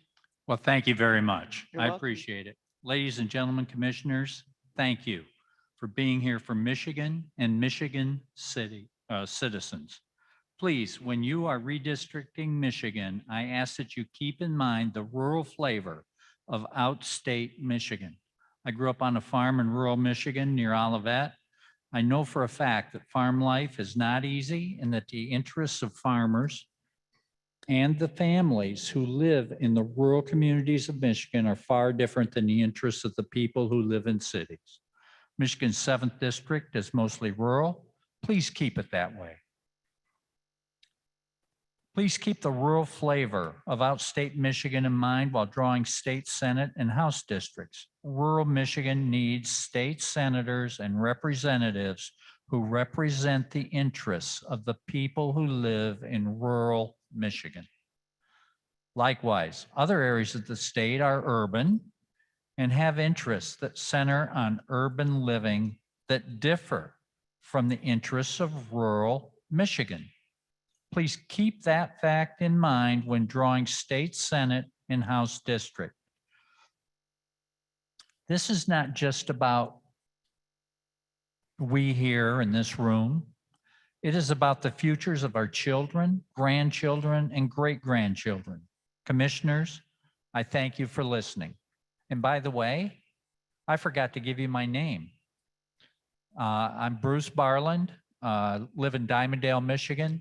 And again, thank you, ladies and gentlemen. Appreciate it. Bruce, thank you for taking the time to address the commission. 15.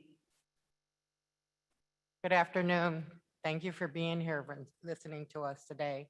My name is Maria Vancor. I am a retiree from Local 652. I'm also a chapter president for Labor Council for Latin American Advancement. We say LACLA for short, of Greater Lansing area.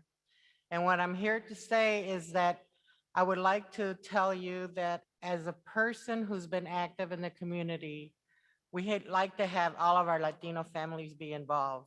But how can they be involved when they don't know what's going on or they don't know the boundaries of what's going? We share a lot of information like health, education, economy.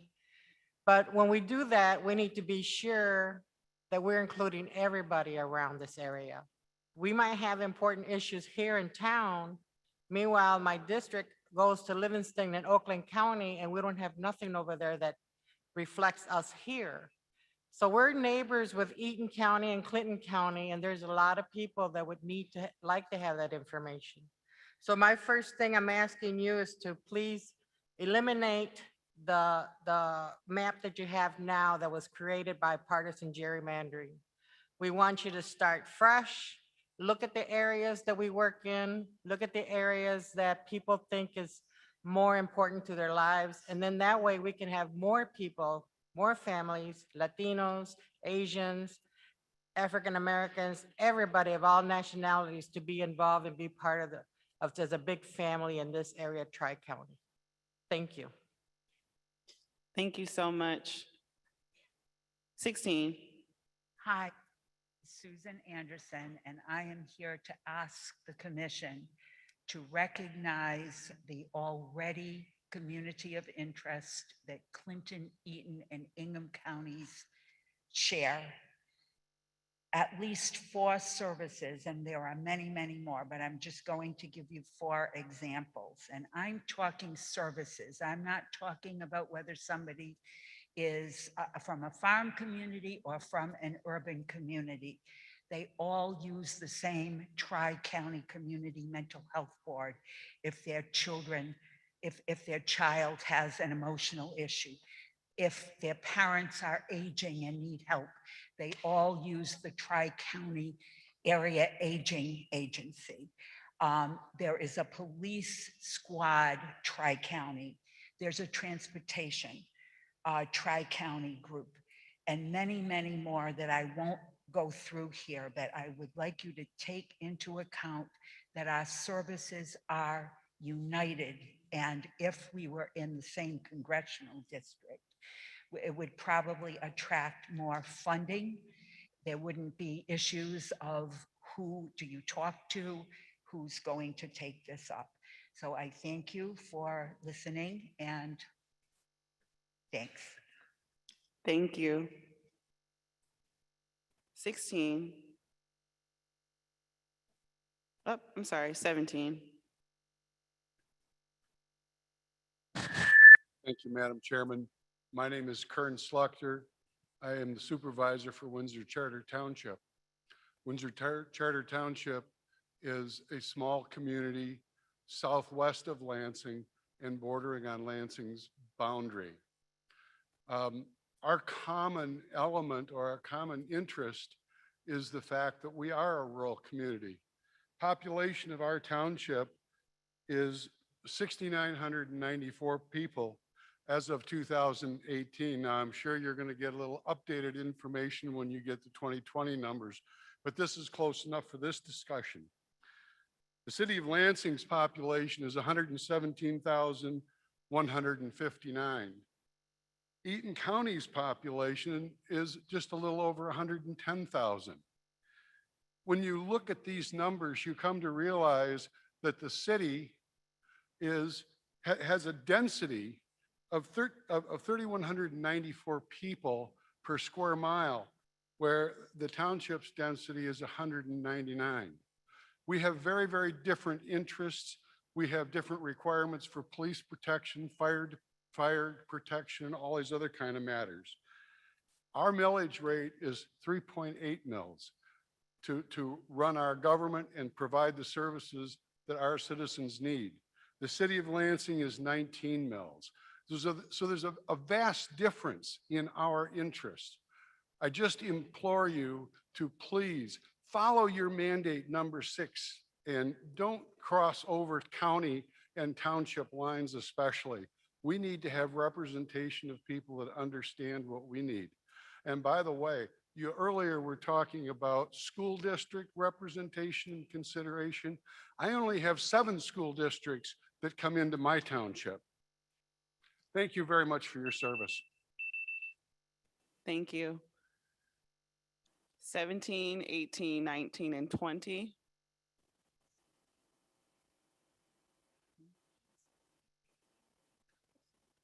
Over here. 18, 19, 20, and 21.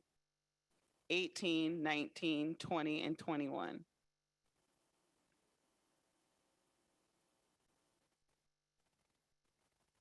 Odd numbers to my left, even numbers to my right, and starting with number 18. When you're ready, you can address the commission. Thank you. My name is Rosemary Hooper.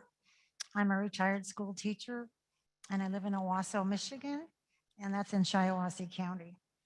Thank you for serving on our committee here and for the time that you're taking to listen to the people of our state. Shiawassee County, Clinton County, and most of Eaton County is our current state Senate district. And this is primarily a rural area with small towns, neighborhood parks, and it has a lot of farms. We share the same small town values, agricultural interests, and infrastructure that makes us compatible. We have small churches, not cathedrals. We have small businesses, not large businesses.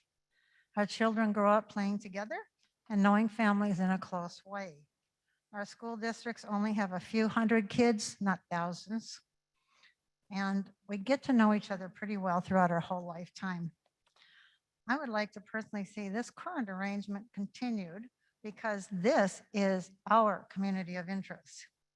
We do not have many of the amenities and options that larger urban centers do, but we have corn mazes and bonfires and campfires and small town festivals that bring us together for seasonal fun. We know each other by name in our banks and our businesses, our school boards, and about everywhere else we get together. It is truly our community and a close community of interest, which is why I chose to raise my family and retire in Shiawassee County. I happen to know the city clerk on a first name basis, and I learned that these clerks have a very challenging job as it is. Changing district lines will be very, very hard on them, almost overwhelming. So I would respectfully like to ask you to seriously consider keeping our current district intact. And there's an old adage, if it ain't broke, don't fix it. In my opinion, our current community of interest meets our needs very nicely. Thank you. Thank you, Rosemary, and thank you for taking time to address the commission. 19. Hello, my name's Keith Barber. I was born and raised in Hamlin Township in Eaton County, right? I joined the Army. I just retired after 30 years. I've lived in many states and many countries. And where did I come back to? I came back to Eaton County, Eaton Rapids, right? Why? Because I'm a country boy, and that's what Eaton County is. That's why rural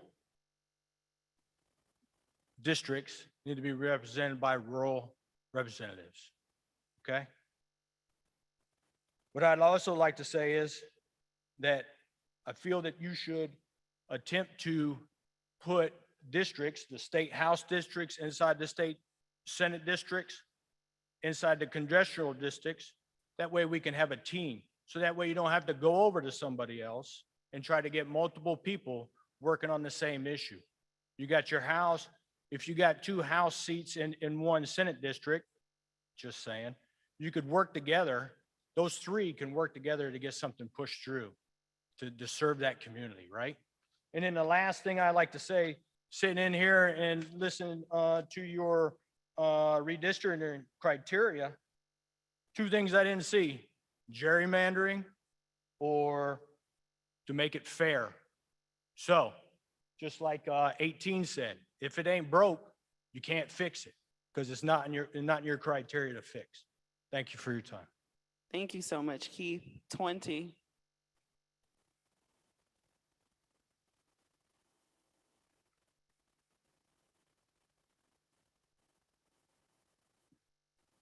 Hello, my name is Linda Appling. I moved to Lansing from Detroit about 40 years ago. I reside in that part of Lansing, Michigan, which is in Eaton County. I am a member of the NAACP and active in a number of organizations. The 7th district is my congressional district. The district is one of the most weirdly shaped districts in Michigan. Counties in District 7 are Eaton, Jackson, Branch, Hillsdale, Lonawee, Monroe, and part of Washita. These counties do not have a community of interest. Eaton County, except for Jackson, does not touch on any of the other counties. No joint projects exist between Eaton and the other counties. Shopping between Eaton and the other counties is virtually non-existent. It is clear that District 7 has been gerrymandered to favor the election of Republicans. The existence of this district reduces the value of my vote. I am thrown in with a group of people that are unaware of the problems and issues faced by my area. These include an airport, public transportation, and housing for the homeless. A community of interest for Eaton County exists with the counties of Ingham and Clinton. These counties touch each other and are in close proximity. Lansing Community College is one thing they have in common. LCC draws students from all three counties. The Tri-County Office on Aging consists of Ingham, Eaton, and Clinton counties. This office provides services to seniors living in Ingham, Eaton, and Clinton counties. Shopping is intertwined within the three counties. Costco is located in Ingham County. However, it is used by shoppers from Eaton and Clinton. Walmart, another large organization, has locations in Eaton and Ingham County. Organizations such as the NAACP draw their membership from the three counties. Sororities and fraternities also draw membership from the three counties. Two major hospitals, Beale and McLearen, have their primary sites in Ingham County. However, each has a satellite office in Eaton and Clinton counties. And I would also point out in terms of this, the districts, this is the current district, and this is the one that I would like to see in terms of Clinton, Eaton, and Ingham. Thank you, Linda. If you would like to provide us with that, you can. How would I do that? Just bring it up to us. Okay.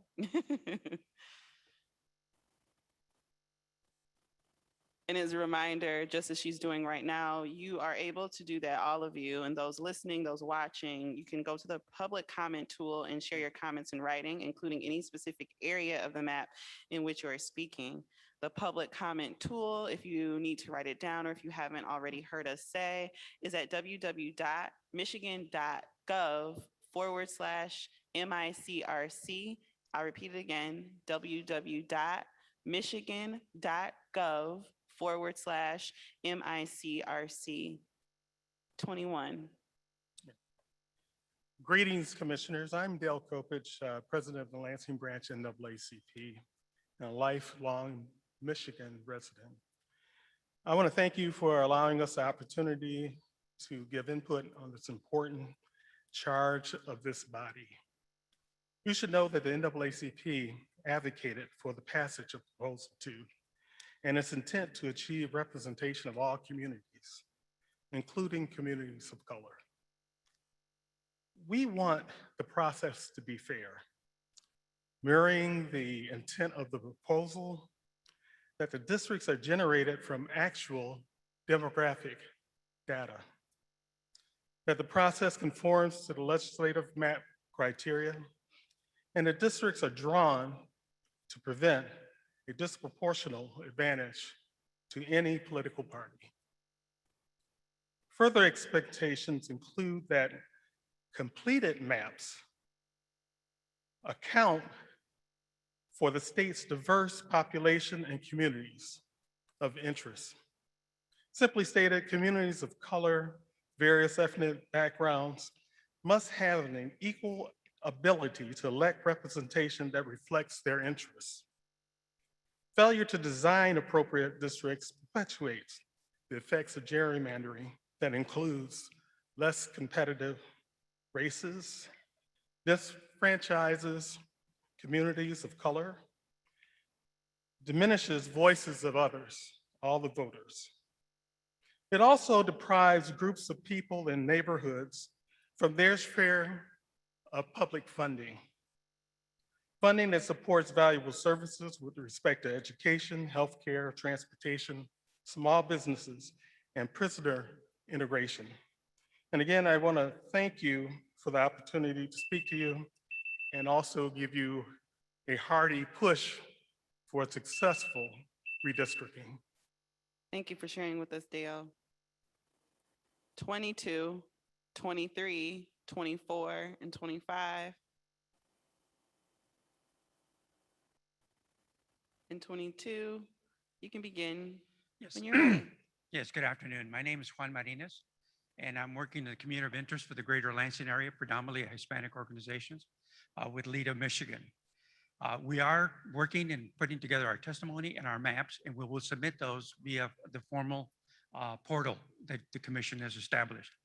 But one of the things we want to also, I wanted to make sure we came, I worked hard to be able to put the commission on the ballot. But as the outcome of this, the first thing I noticed in terms of our lack of absentee, so my question or my ask is that there's no representation on the commission from our Hispanic community, Latino community, as well as the first thing that brought to my attention was when I looked at the chart and it had it in terms of racial and ethnic categories, we were not included in the racial and ethnic categories. I brought it to the attention, the staff made some amendments, which corrected it, which I'm very happy for, but we should have been included from the onset. My question is that as the commission moves forward, is to not leave our community behind or to basically leapfrog it as it or fissure it in ways that districts don't take us into account. It's been mentioned in terms of St. John's. My grandfather came to the St. John's area in 1930s. So then my dad, so we've been here since the 1930s from St. John's, East Lansing, Lansing. Now my kids are one in Wisconsin and the other one's in Grand Rapids. So but I say that only because I want to emphasize that we are not new Americans. We have been here for a long, long time. We have been here for a long existence. When I hear people talk about rural, somehow it's mentioned just as only as producers and farmers. We are there. That's one of the reasons why I see some of these farmers succeeded and been successful is because our population is there working. Thank you, commissioners. Please make sure that we are there when you do your work. Thank you very much. Thank you, Juan. It's our endeavor to, when it's time to draw fair and transparent maps. 23. Good evening, Madam Chair, and I'd just like to thank the commission for taking the time to really listen to our concerns. My name is Kimberly Singer. I reside with my husband in the rural part of Owasso located in Shiawassee County. As you're aware, Shiawassee County makes up the vast majority of the 85th district. Shiawassee County is primarily rural with agriculture, small businesses, and businesses that are automotive related, making up the primary economic interest. To redistrict our county would divide it electorally, therefore divide our population, which would be detrimental culturally and economically. I've resided in Shiawassee County my entire life. As mentioned, I'm an RN and I own 6 assisted livings that are all located in rural Shiawassee County. My community of interest is Shiawassee County. Shiawassee County shares a common culture and historical background with common economic interests. The county is historically joined with a few townships from an adjoining county of similar cultural, historical, and economic interests to make up the Michigan House District. Shiawassee County has a population of 68,000, which is close to the population requirement to be a Michigan House District by itself. To be fair, I urge the commission to keep Shiawassee County primarily its own Michigan House District and to keep it whole for the purpose of creating a Michigan Senate District and a U.S. Congressional District by combining it with other counties of similar cultural, historical, and economic interests. I thank you, each and every one of you. You have a huge task ahead of you. I admire you and I greatly applaud your efforts. Thank you so much. Kimberly, we appreciate you informing us about Shiawassee. 24. Good evening. My name is Lorenzo Lopez. I'm born and raised in Lansing, Michigan. I'm also here to speak on the interests on behalf of the Latino community of our state. We would like to make sure that the urban areas of our state, like Lansing, Grand Rapids, Detroit, which is Wayne County, Jackson, Flint, that our power base, our voting base is not cut up in fractions, because we need to be able to elect those representatives who represent the interest of our community. By the way, Juan, who just left, The Latino community of Michigan has been in Michigan for over 100 years. We are not newcomers to the state, but we want to participate in the political process of our state. So I'm asking you, please, when the districts are rewritten, make sure that our representation in all of our major urban areas reflect that so that we can elect officials who represent our interest. Thank you very much. Lorenzo, thank you for sharing your passion. 25. Hello, my name is Paul Zurich. I live in Lansing and I'm a father of 3 kids and a union member. I'm with Laborers International Union in North America, Local 355, which is based in Battle Creek. I own a home in Eaton County and my children attend Grand Ledge School District. And our area is very unique, as many other people have mentioned. The intersection of Clinton, Eaton, and Ingham counties make some fun days for me. Just last Saturday, I woke up and got cinnamon rolls with the kids from Flower Child Bakery in Grand Ledge, so that's Eaton County. Then took them to swim class in Okemos, which would be at Goldfish Swim School, which is Ingham County. They did a great job at swim class, so we got some ice cream on the way home from Park Lake Creamery, which is in Clinton County. So that's 3 places, all just in our little morning routine, but all in different congressional districts, which is really strange to me. So as other people have said, my neighbors, Eaton, Clinton, and Ingham counties should be considered one community. And I would like to see maps redrawn that take that into account. Also, as I mentioned, my Union Hall is in Battle Creek. I was raised on Lake Michigan in South Haven originally. I still have family there. And I graduated from Western Michigan University in Kalamazoo. So pretty much all my life, I've been a West Sider. And it's interesting now living on the west side of Lansing that my congressional district goes down and around to the east side. So I don't have a lot in common with Jackson, but Battle Creek I do. So I would like to see that twist the other way if we could. So thank you very, very much for doing the work, the long nights of listening to people like me and our concerns. And I really enjoyed listening to my neighbors. So I want to say thank you to everyone who's spoken tonight. And that's the end of my time. Thank you very much. We appreciate you addressing the commission. Numbers 26, 27, 28, and 29.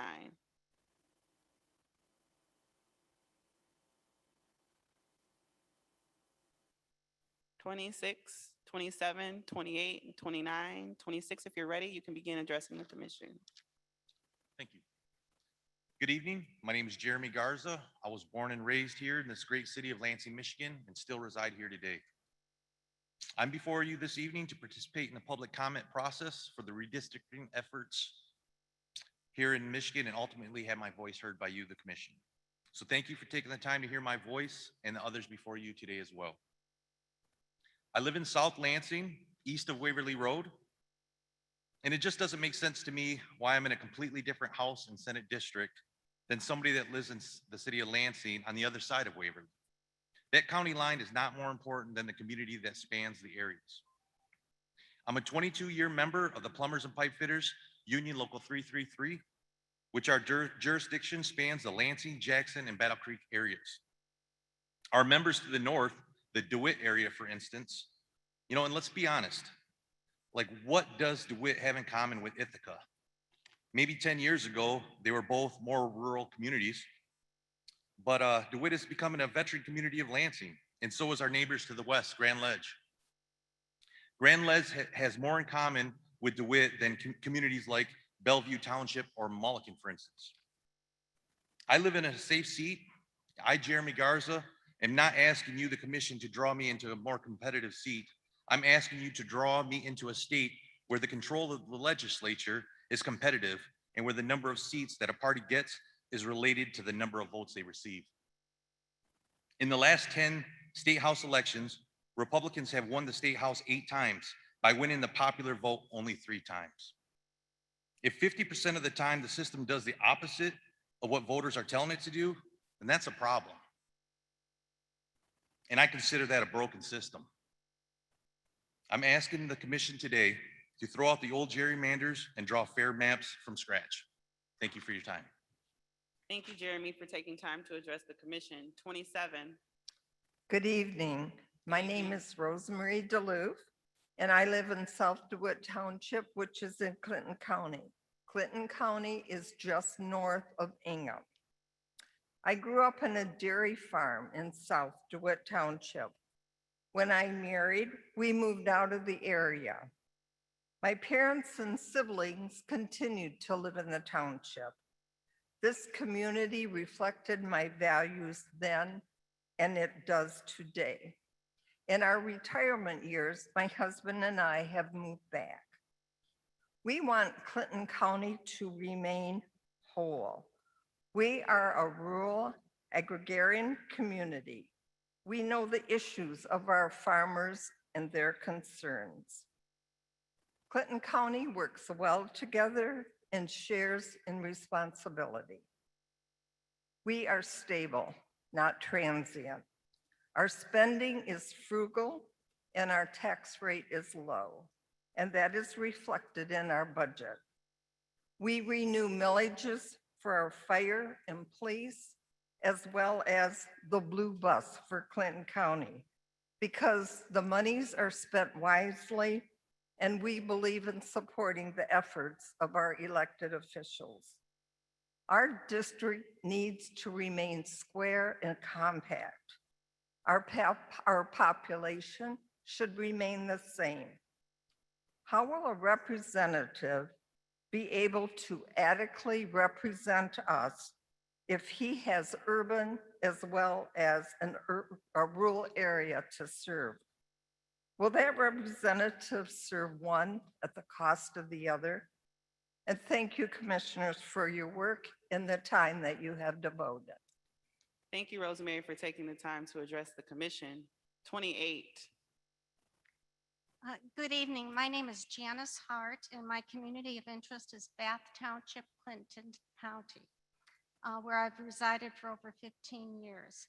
I grew up in Chicago, and I moved to East Lansing to go to school, to work, and to raise a family there for over 30 years. Our extended family resides in and has deep historic ties to Clinton County. I personally know and understand the urban versus the rural needs for community representation to address these very different community priorities. Bath is unique due to a tragic school bombing that killed approximately 40 children and shook the community to its core. Bath is so closely tied to that tragic bombing that the Memorial Museum resides in its middle school, so those children will never be forgotten. Very few others than those from Bath know about and understand the significance of this to our rural community. We live on a farmland directly across from that murderer's property. Bath is also unique due to its border with the East Lansing MSU community. When East Lansing annexed the area north on Abbott and Chandler Roads, high-density student housing filled the space that a turf farm and small airport had occupied. An agreement to have that area vote as part of Bath Township, but be owned by East Lansing was, arranged.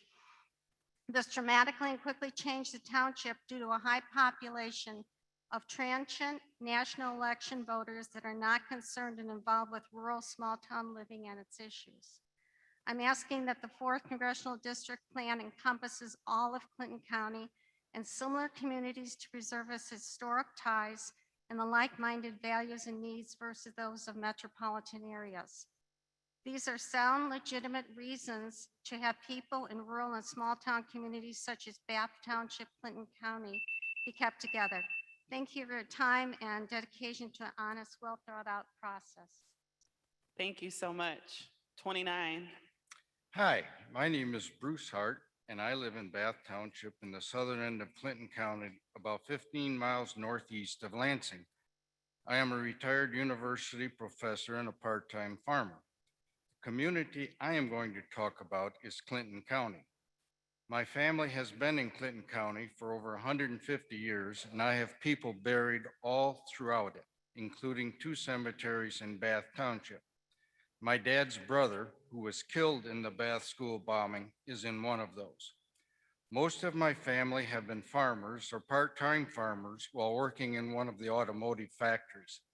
Clinton County is special, and while political party affiliation is important, it is less so than one's personal integrity and principles. Elected officials in Clinton County have values similar to mine and are fiscally responsible, an important attribute for all residents. I am an outdoors person and enjoy all types of outdoor activities in the county, from Bath in the south to Olive in the middle and Duplain in the north. Everyone that I spend time with in the outdoors resides in Clinton County. I and my family do not share the interest and/or environments typically found in East Lansing or Lansing and do not want to be included with them in a redistricting plan as it would make our votes of little importance. My community of interest is Clinton County, and I ask you not to slice us in Bath off from the rest of the county. Please keep the county together. Thank you for your time, and I wish you the best of luck. Thank you. We appreciate that. 30, 31, 32, 33. Thank you, Madam Chair, members of the commission. I want to thank you for your service to our state and for your commitment to throwing out the old gerrymanders and drawing new maps from scratch. My name is Joshua Pugh. I was born just a couple blocks from here at Sparrow Hospital, and I now live in Lansing's Walnut neighborhood. I walked to the meeting today. Through an accident of geography, Lansing sits in the far northwest corner of Ingham County. Because of this, for at least the last 70 years, the residents of this region have had their votes unfairly diluted, as Clinton County and Eaton County residents have been carved into outstate districts, despite living just 3 miles north or 2 miles west of where we currently stand in downtown Lansing. Despite living and working in one of the most dense and diverse regions of the state, many of my neighbors are represented in Congress by rural residents like John Molinar and Tim Walberg. And so my community of interest is the Lansing metro region, irrespective of these arbitrary county boundaries. Residents of Lansing's inner ring suburbs like DeWitt, Grand Ledge, and Bath have far more in common with each other and with folks here in Lansing than with folks who live in Vermontville, Olivet, St. John's, and Langsburg. In addition to living in very similar communities, we all work, grocery shop, recreate, and worship in the same places.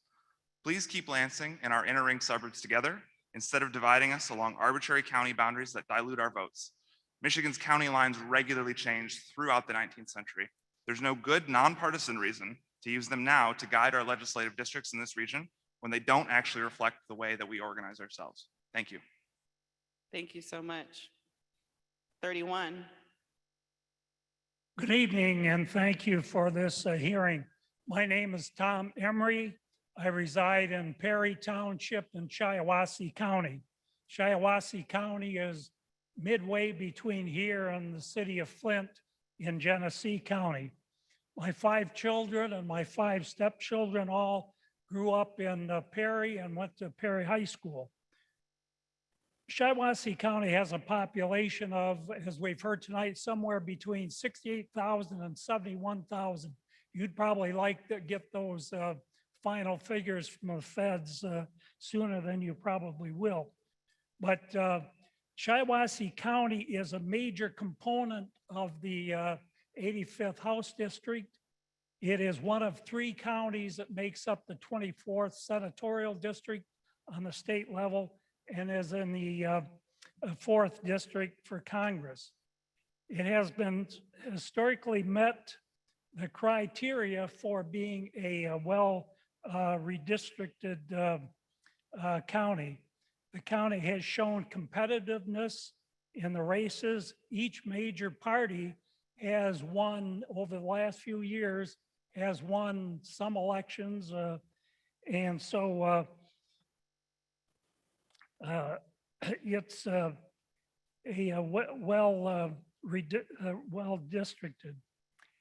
As to the community of interest being considered here tonight, the main thing I would say is don't change things for Shiawassee County.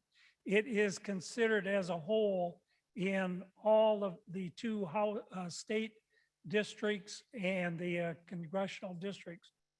Don't change that. And it shares a common culture with throughout the county, but not with the surrounding urban areas of Lansing, Flint, and Saginaw. And maintain the lines within the county, the district lines for the district, for the city clerks, the township clerks, and so on. That would be an advantage wall. Thank you and good night. Tom, thank you for sharing your comments with the commission. 32. My name is Charles Ballard. I'm a faculty member in the Department of Economics at Michigan State University. I live in Ingham County in Meridian Township, about 6 miles east of here. I applaud the work that you're doing on behalf of the people of Michigan. There are so many conflicting interests, and the 7 criteria don't always point in the same direction.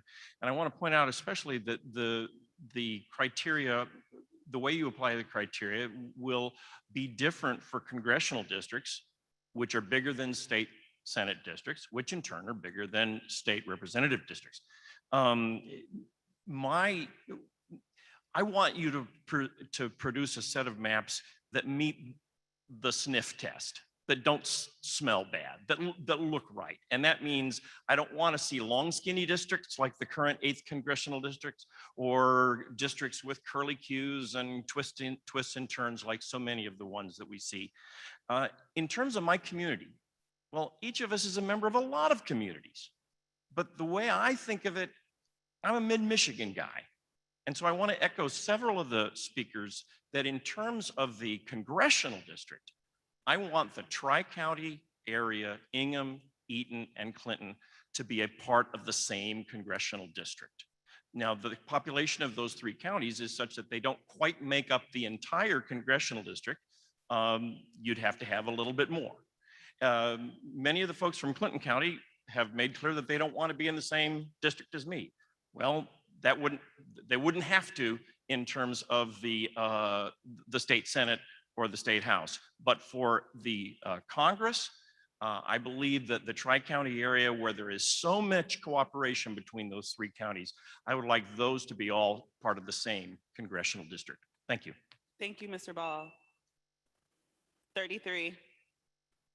Hi, my name's Dave Mulliken, and I live in St. John's, Michigan, part of Clinton County. And I am a traveling substitute school teacher for the entirety of Clinton County. But I have to pick and choose the schools just for the sake of distance.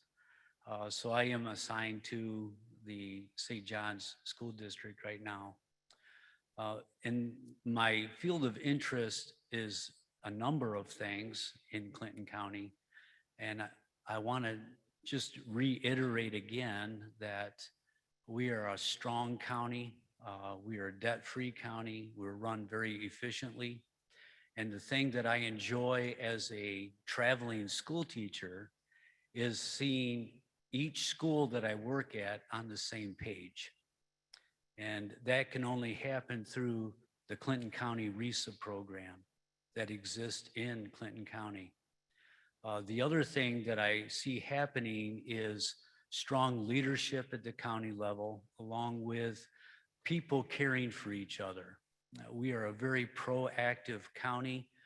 We are very proactive in St. John's, and we have taken steps to take care of people who are homeless, who are struggling financially, who have basic needs that are not being met. My wife works for an organization called the Beacon of Hope, which is a church-sponsored outreach, but we care for 50 families right now, and they're meeting needs at an incredible rate. And we are open for business simply because there is the need. And we're able to even grow even larger. So the public school system is doing great in Clinton County from my point of view. And the way we care for each other in our community, the strong leadership that exists there, I'm just asking it not be broken up. We are doing really well. Not only are we strong as a community, but we're moving internationally. through business. Thank you. Thank you. Madam Chair? At this time, Oh, well, I think we had the same idea. I'll move that we recess. just trust me a little bit. Go ahead, Commissioner E. I'll move that we recess until 8:05 PM. 10-minute recess. There's a motion made by Commissioner Ede and second by Commissioner Witches. Is there any discussion on that motion? Hearing none, all those in favor of a recess until 8:05, please signify with a raised hand and aye. Aye. All those opposed, raise hand and nay. The ayes have it, motion carried. I see you all at 8:05, self-care break.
We're trying to honor your time as best as possible.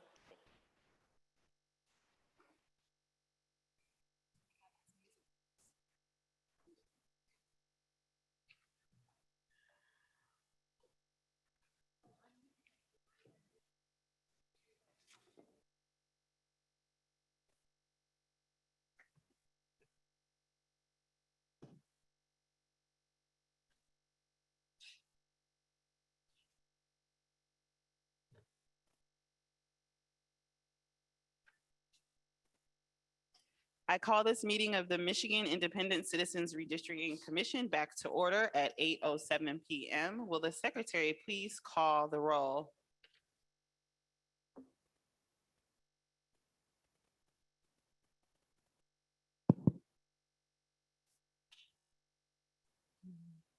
Thank you, commissioners. Please stay present when I call your name. If you are attending the meeting remotely, please announce during roll call that you are attending the meeting remotely, and unless your absence is due to military duty, announce your physical location by stating the county, city, township, or village, and the state from which you are attending the meeting remotely. Doug Clark. Present. Juanita Curry. Present. Anthony Eid. Present. Brittany Kellum. Present. Rhonda Lang. Present, attending remotely from Reed City, Michigan. Steve Lett. Present. Cynthia Orton. Present. MC Rothhorn. Present. Rebecca Zatella. Present. Janice Follett. Present. Aaron Wagner. Present, attending remotely from Charlotte, Michigan. Richard Weiss. Present. Dustin Witches. Present. All commissioners are present. Thank you, Ms. Reinhardt. Without objection, we will now resume the public comment portion of our meeting. Hearing no objection, we will now resume public comment. 34, 35, 36, 37. As a reminder, the odd numbers are going to be to my left and even numbers will be to the right. 34, when you are ready, you can begin addressing the commission. Thank you. I feel like on the football field, when you take a break and you leave the punter sitting there waiting to try to kick the ball, and now they've taken a break and now I had to think about it. But anyway, my name is Cheryl Black. I live in Eaton Rapids in Eaton County. I've been there for 40 years. I've seen the county change a lot. I also live right on, or at least right off the road, I guess you would say, the notorious Waverly Road. That's my address. So if I step this way, I'm in the 8th Congressional District in Ingham County. And if I step this way, I'm in the 7th in Eaton County. And as I have seen the county change, it's still rural. It still has all those wonderful things about rural communities. But more and more, I've seen the county be integrated into all the services that the greater Lansing area has put together for the Tri-County area. So my little rural hospital, Eaton Rapids, brings physicians from the Lansing area so I can have doctors there. So my big concern is the 7th district is a little bit up here and I'm hooked by just a straw to Jackson County and then all along the border. I have nothing of interest there. And as I live on Waverly Road, I see car after car after car going to the greater Lansing area, to the manufacturing, to Delta Township, to state workers, to lobbyists, to Michigan State. All these people work in those areas. We use the greater Lansing area for everything. And yet my representative of the 7th district truly only represents the southern border states in Michigan.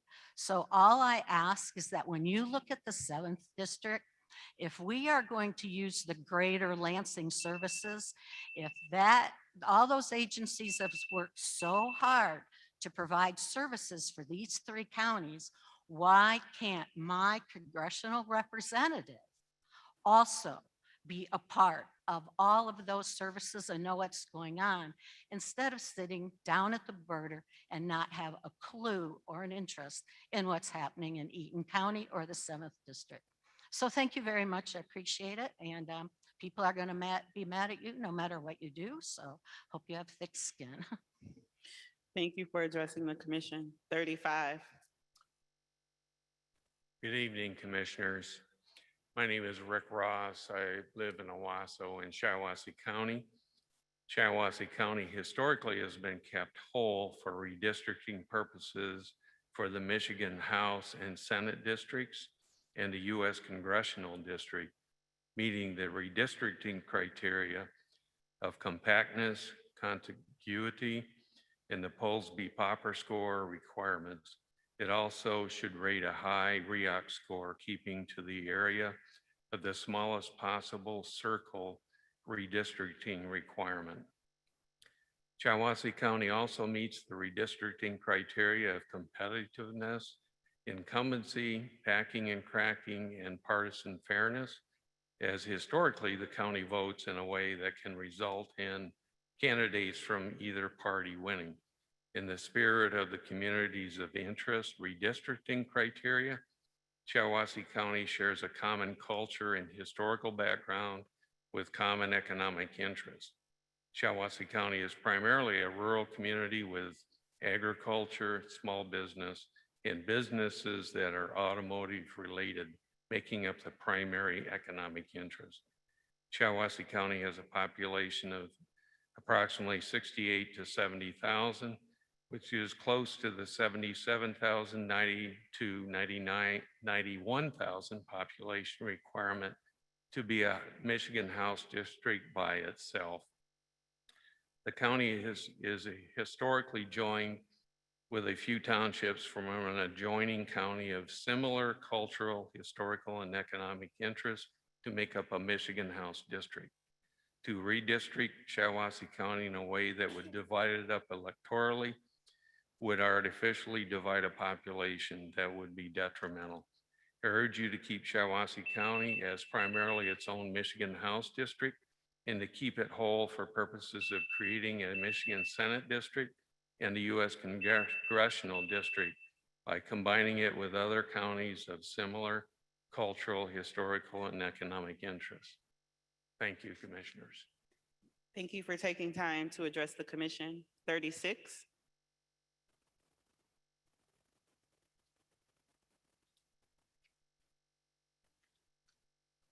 My name is Jerry Hilliard. I'm from Mount Pleasant in Isabella County. And I'm here tonight to speak to my particular interest, which is the state of Michigan. In interest of full disclosure, I ran for the U.S. Congress in the 4th District the last 2 cycles. I'm not really here to lobby for them per se. I'm here to talk about the state of Michigan. I'm a baby boomer. When we graduated college, we hit an economy that had jobs.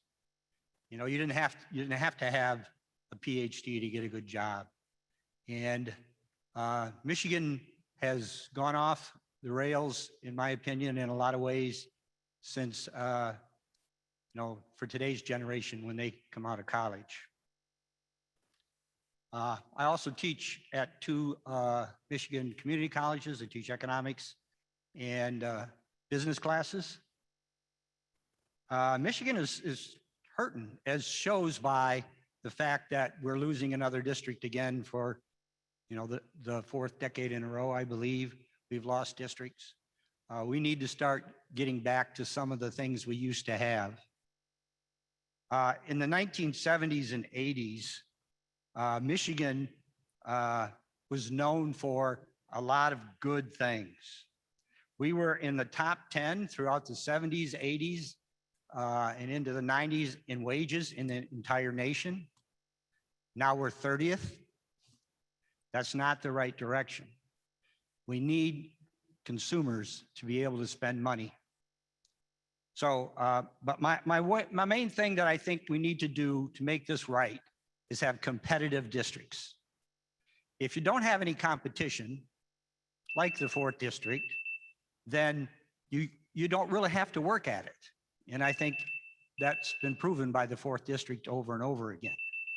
So if we want to, I recommend that we do as much as possible, no district more than 45, 55. At least that will make the Congress people have to work in order to keep their job. Thank you. Thank you so much. As a reminder, if you hear the timer and you finish your comment, but you feel that there's something else that you would like to say, or even if you haven't spoken, but there is something that you want to share, please do utilize our public comment tool and share your comments in writing, including any specific area of the map in which you are speaking or might represent your community. The public comment tool is at www.michigan.gov/MICRC. 38, 39, 40, 41, 38. When you approach the mic, please start addressing the commission. I'm 37. I'm sorry, 37. You're right. All right, thank you. I'm Dan Wallahan. I'm from Genoa Township near Brighton, Livingston County, which is about 45 minutes southeast of here. I live in a rural area. Population here is spread out in Livingston County, which is my community interest. There's no municipality or township over 25,000.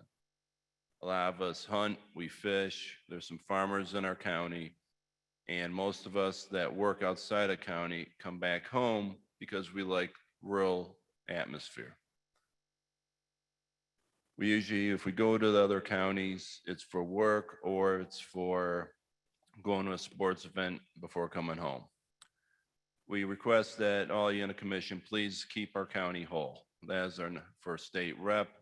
We have 2 representatives in our county, 2 districts exactly. For state senate, we are kept whole, and for congressional, we're kept whole. We like to keep it that way.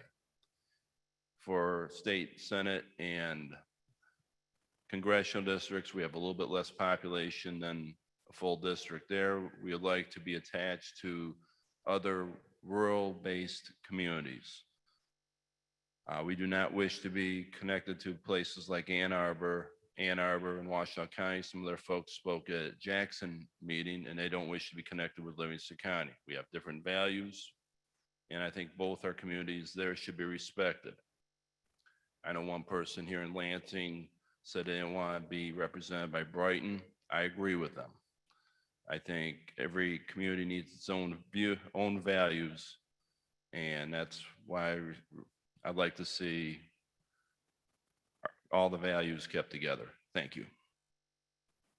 Thank you for addressing the commission. 38, 39, 40, and 41.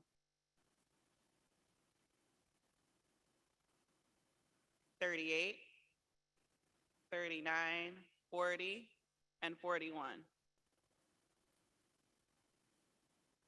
You're 41? Okay. So we don't have 30.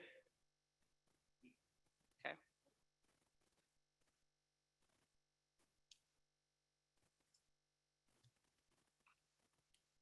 And for the purpose of the public record, we do not have 38, 39, or 40 present at the moment, so we'll begin with 41. Thank you, members of the commission. My name is Leanne Kerman, and I'm an RN. I have practiced for over 34 years in acute care and critical care settings at Sparrow Hospital. I'm retired, but take care of my fragile mother in my home and babysit my granddaughter who has autism in my home too. I literally live in a cornfield in Oneida Charter Township.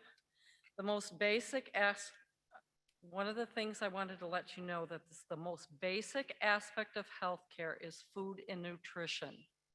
You are what you eat. We live in a rural setting, and I understand the plight of farming community in my area. The interest of the farming community is vital for food and food production that we all need. Developers, big government interests, commercial interests, educational, and even medical interests must not interfere with those vital interests that support us all. Our 7th congressional district contains one medium-sized city, several small cities, several colleges, and several hospitals. So we have small towns scattered throughout. And one, Delta Township, is like a small town of its own. Okay? You know, I live in Oneida Charter Township, and our farmland is selling off at an alarming rate. And nobody is listening to us. Not anybody in Washington is listening. Not anybody in Lansing is listening. And not even our county commission. Now people want to redraw the districts to make it more fair. Now I have grandchildren from 4 different races, all living in Eaton County. But race isn't what matters when food and nutrition is going to be depleted by not having enough. The farmers aren't going to be able to grow. There are differences between what is right and wrong, and our district has different ideas of what they are than like the 8th congressional district. Okay? Leanne, your allotted 2 minutes is up, but I encourage you to finish your statement and your public comment. Okay. And we do also have what you just provided with us in writing. Okay, growing locally seems to be an overriding theme these days. When I grew up, it was too. That is one very good idea that seems to be making a comeback. Please consider rural areas as culture to be considered when drawing your maps. And if there's a depopulation of the cities, it's because somebody's doing something wrong. Thank you. Thank you. 42, 43, 44, and 45. 42, when you reach the mic, you can feel free to begin your public comment. Thank you, Madam Chair. My name is Brendan, and I am from the Macomb County and in the northern Macomb County portion. I am encompassed by the 25th Congressional or 25th Senate District and 33rd House District, as well as having connections to Ingham County through being a Michigan State student. I recognize both of those areas as genuine communities of interest. Looking at the northern Macomb County portion, I value that as a community of interest based on school districts. Looking at the school districts in the area, we could always have seen, even when I was back in school, being able to connect Armada, Richmond, Romeo, Washington Township, all of those areas are encompassed by 3 school districts. When people look at communities of interest, especially residing in those areas, they always draw back to those school districts, and that's how they identify with their community. This would be an ideal House district for the state of Michigan to be able to encompass all of these ideals that are shared among those school districts and communities of interest where people are tying back into those areas. Looking to, as I am a Michigan State student, as well, residing in currently in Ingham County, it can be tied back to looking at how this is also an important community of interest through having so the surrounding greater Lansing area. Michigan State students identify the greater Lansing area as encompassed in the surrounding freeways. Nobody who attends the Michigan State would go outside of that area to venture to consider what they would consider a community of interest. This would be based on including Delta Township in a current Senate district and including Ingham County as a whole for that Senate district, along with annexing or keeping in Delta Township and Waverly Road within those Senate district as well. Thank you. Thank you for addressing the commission. 43. Can you hear me? Yes. Joellen Pizarchik, Livingston County. I'm a former teacher. Educational communities of interest are geographically clustered and interconnected in Livingston County. Educational communities of interest include the following: public schools, private, charter schools, homeschoolers, and adult programs. Collectively, these communities of interest coalesce around shared values, unique needs, and are interconnected and dependent on local county resources, facilities, businesses, funding, and services. A few examples: shared transportation. Public and private schools share, by Michigan law, local school busing. Other taxpayer-funded community busing services also provide access to educational resources. Shared resources. Teaching staff are often shared between public, private, and homeschool groups. Teachers may offer music, foreign language, advanced placement, dual enrollment classes, psychological and medical services, library, technology centers, business and industry collaborations serve all of those communities of interest. Extracurricular programs rely on joint community resources, things like academic and athletic clubs, science olympiad, robotics, adult ed, etc. They share the local fields, stadiums, and pools. All share local oversight, funding, support, and public safety services. Funding comes from locally and is provided by to local supports. In summary, focusing direct representation compactly within Livingston County will keep the educational community intact as a central hub to meet student needs. I thank you. Thank you so much for taking the time to share with the commission. 44. By the look on your face, you must be 45. Yeah. 44.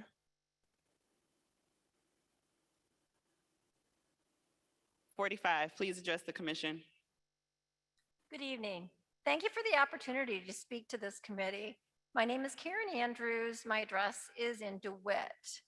My husband and I have lived in Clinton County all of our lives. We each grew up in different but neighboring rural townships within Clinton County. My husband on a crop farm and I on a dairy farm. In addition, we chose to raise our 7 children in yet another rural township of Clinton County, from where we have homeschooled our 7 children for almost 30 years. In every township where we have lived within Clinton County, we have discovered common positive qualities. In our 64 years of experiences within Clinton County, we have encountered many, many people with whom we share the same values and belief systems. We have appreciated the opportunities that have come from living near other homeschool families within Clinton County with whom we have played sports, studied music, and academics. The land offers lakes, rivers, creeks, fields, woods, parks, trails, spacious areas to explore, small towns, and family-friendly communities where people can pass on their faith and their freedoms to their children and grandchildren. It is a place where we can freely grow, do business, build communities, and thrive, as well as minister to one another as we develop our God-given gifts and abilities. As you consider the border lines of our districts, I would ask that you keep the districts square, compact, and the population equal.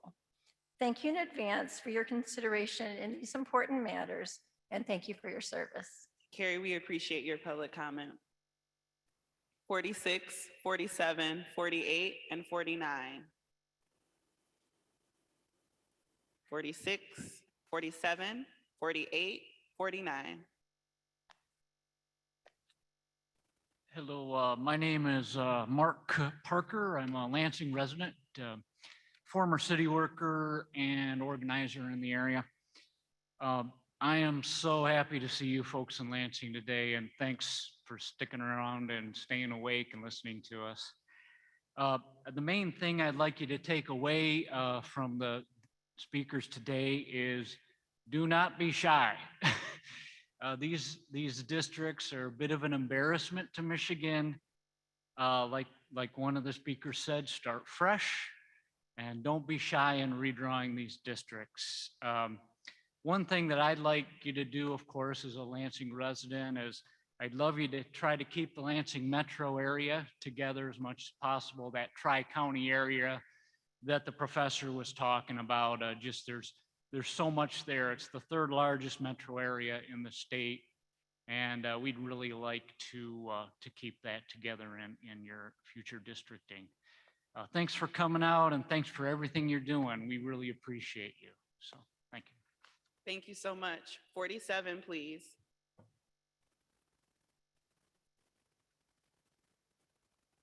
$48.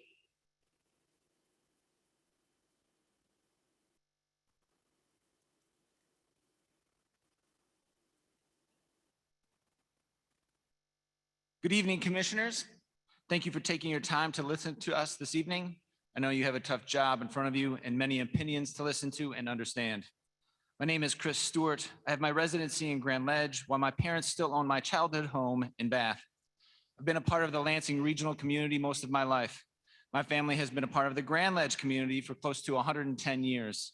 We own a local small business there for that same amount of time in town too. I've been fortunate enough to work on farms as a kid, be in higher education straight out of college as an educator and a coach, to having my own small business while marketing for another in emergency water removal, which serves Clinton, Eaton, and Ingham counties. I list these three areas of my community interests: agriculture, education, and small business, because they've allowed me to travel, talk to, and to my best effort understand the similarities and differences in all of the communities in the region. There are significant differences, none of which is good or bad, but they are different in the communities outside of Lansing, although they may share a county. There are also similarities to areas bordering the city limits. For instance, Delta Township, although in Eaton County, is very similar to the city of Lansing, which is in Ingham County. While communities such as Bath and DeWitt, both in Clinton County, hold very similar values, ethics, and education as Grand Ledge, which is in Eaton County. When I travel to Lansing and speak to homeowners, there are needs that are different than the communities I listed prior. How they choose to see the world and operate is much different than, say, places like Charlotte, Olivet, Bellevue, Vermontville, and Mulliken.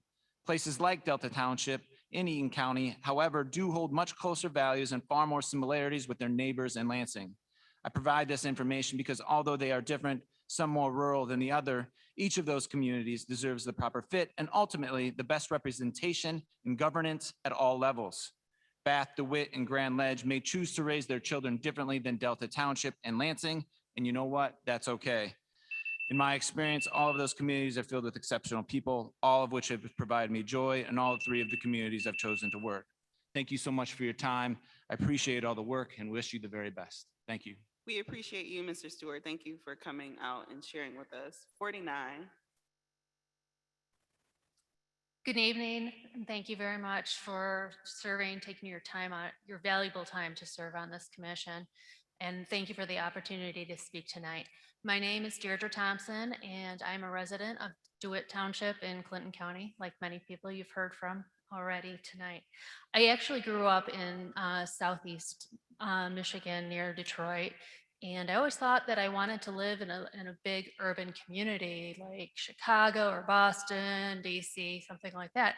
But as I got a job coming out of college, I ended up in the Lansing area. And I came to know and love a more rural community. My husband and I moved to DeWitt 24 years ago. And we chose Clinton County because of the rural, small community environment. We love being surrounded by the small farms, and this includes the mooing of the cows that I hear in the morning when I walk. We enjoy being close to outdoor activities that are available at Sleepy Hollow State Park. We're going for bike rides on the low volume roads and, over the hills and seeing the farms as we ride by. We're interested in a government that is fiscally responsible. And Clinton County is known for being one of the most fiscally responsible counties in the state. And I think it's a matter of the community and the people that live in the community. We take care of each other. The ice storm we had a few years ago, we came together, we took care of each other. If people were having problems in their homes, we were there. A call would come out or something would come out on Facebook, whatever. We were there for each other and we took care of each other.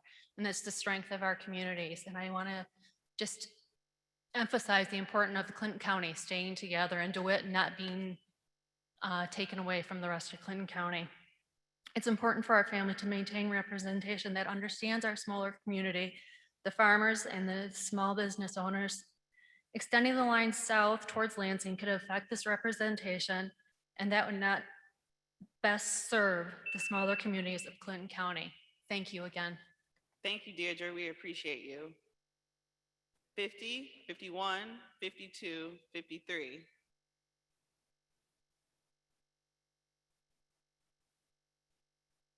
Well, that's where all our people were hiding.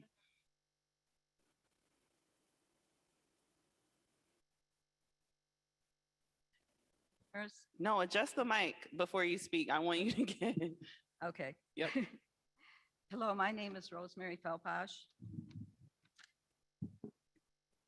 Thank you.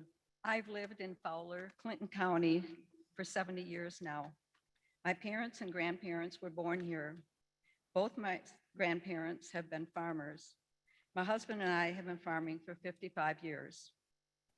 Our 9 children have gone through the same school system that we did. My husband has served 2 terms on the school board. We always personally know those who serve on the school board. It's very important for us that our school system has the same values that we do. We feel safe in our small town and county. We have a low crime rate. We enjoy our neighborhood children being able to freely play and be children. They can bike, rollerblade, or skateboard without their parents worrying. We would like our voting district to include other small towns like ours. We do not want to be included with large cities such as East Lansing or Lansing. We don't want to have our district changed. We want to keep Clinton County intact along our state house and state senate lines. Thank you. Thank you so much. 51. Thank you for giving me the opportunity to speak. My name is Eileen Felpash, and I've lived in rural Fowler in Clinton County for my whole life, minus 2 years. I grew up on a family farm, and that taught me the rewards of hard work. I learned at a young age, you don't work, you don't eat. At my small town Fowler High School, I met and married the love of my life. When his father retired, we purchased the family dairy farm, and we're still living there for our 46th year. This is where we were blessed to raise our 11 children and teach them life skills that empowered them to be responsible citizens. When I was first married, I lived in Lansing for 4 months and soon discovered I did not want to raise my family in this environment. My number one concern was our safety. Hearing gunshots and continual sirens never felt normal for me. I did not feel safe walking alone, whether day or night. I longed for my country roots of open fields, wildlife galore, country walks, bonfires without permits, and the beautiful night skies and the rarity of sirens. Whenever I hear gunshots now, I know a neighbor is getting ready for the hunt. I appreciate the conservative mindset of my community. We respect the flag, we respect the police, we look out for each other, we respect those in authority and pray for them. Above all, I personally desire to remain a village, a county, a district where my offspring can enjoy the wonderful blessings that I've come to love and cherish. Please retain the district as it is to preserve its conservative values. Thank you for serving and for your time. Thank you, Eileen. 52. Hello, my name is Marilyn Fox Wade. I'm a resident of Delta Township, and I am delighted to be here. I'm delighted that you're here. I worked on the redistricting proposal, and it's just wonderful to see it in action. So thank you for being here and listening to us. I want to say our cultural, geographic, and economic area of interest in this area is the Tri-County area, Ingham, Eaton, Clinton County. Unfortunately, Lansing is split into 3 counties, but that is the greater Lansing area. The state government, the university, Lansing Community College, and GM, they drive the economic base here in Lansing, and culture base too. So I would like to see the maps drawn to keep Ingham, Eaton, and Clinton County together. And then as you have to narrow down, if you would use like DeWitt to the north, Williamston to the south, Mason, or I'm sorry, Williamston to the east, Mason to the south, and Grand Ledge to the west, you're encompassing that outer or the bedroom community of Greater Lansing. And I think their interest is similar. I did recognize a couple of the other real estate professionals that were beating the drum for the rural communities that have benefited greatly from working the entire Tri-County area. So yeah, I think that is our area of interest. And I thank you again. Marilyn, we thank you. 53. Good evening. My name is Bruce Wade. I want to start by mentioning just what a wonderful job Marilyn just did. That was fantastic. I live in Delta Township with Marilyn. I am very thankful for you all. Thank you for doing this. Thank you for being part of this process. I would like to also echo the sentiment of keeping the Tri-County area together. I am in a U.S. congressional district that begins just west of Lansing and continues, well, yeah, south and then west until it wraps around to the southern border of the state. I would like to be included in a district that encompassed my neighbors. I'd like to be in partnership with my neighbors. I'd like to encourage my neighbors to embrace the diversity of our community and to share the idea that we have values in common. I think a single community would force us to interact with one another and to recognize and realize that we have those shared interests. Thank you very much. Thank you again. Good night. Bruce, thank you for coming out this evening and sharing with the commission. Numbers 54, 55, 56, 57. 54, 55, 56, 57. Good evening. My name is Emma, and I want to first thank you for your service on this commission. I'm a resident of the city of Lansing, a community music teacher. I use public transportation, and I recently attended Michigan State University for a graduate program. I believe that the best community of interest for our congressional representation is for Ingham County and Ann Arbor to be together. Ingham and Ann Arbor both possess top-notch research universities. Ingham and Ann Arbor both need quality public transportation. Ingham and Ann Arbor are culturally similar with high population density, many young people, including the millennials and Gen Z population, and an atmosphere focused around higher education institutions. Lansing and Ann Arbor both share environmental concerns due to local rivers. By uniting Lansing and Ann Arbor, we will have a strong representative in Congress who understands our very similar needs.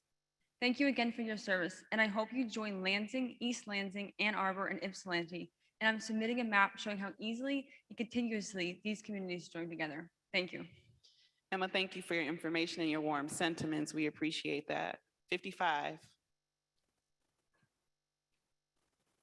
Hello, and thank you for being here tonight and allowing me to come and speak and taking time out of your busy lives to do what you're doing.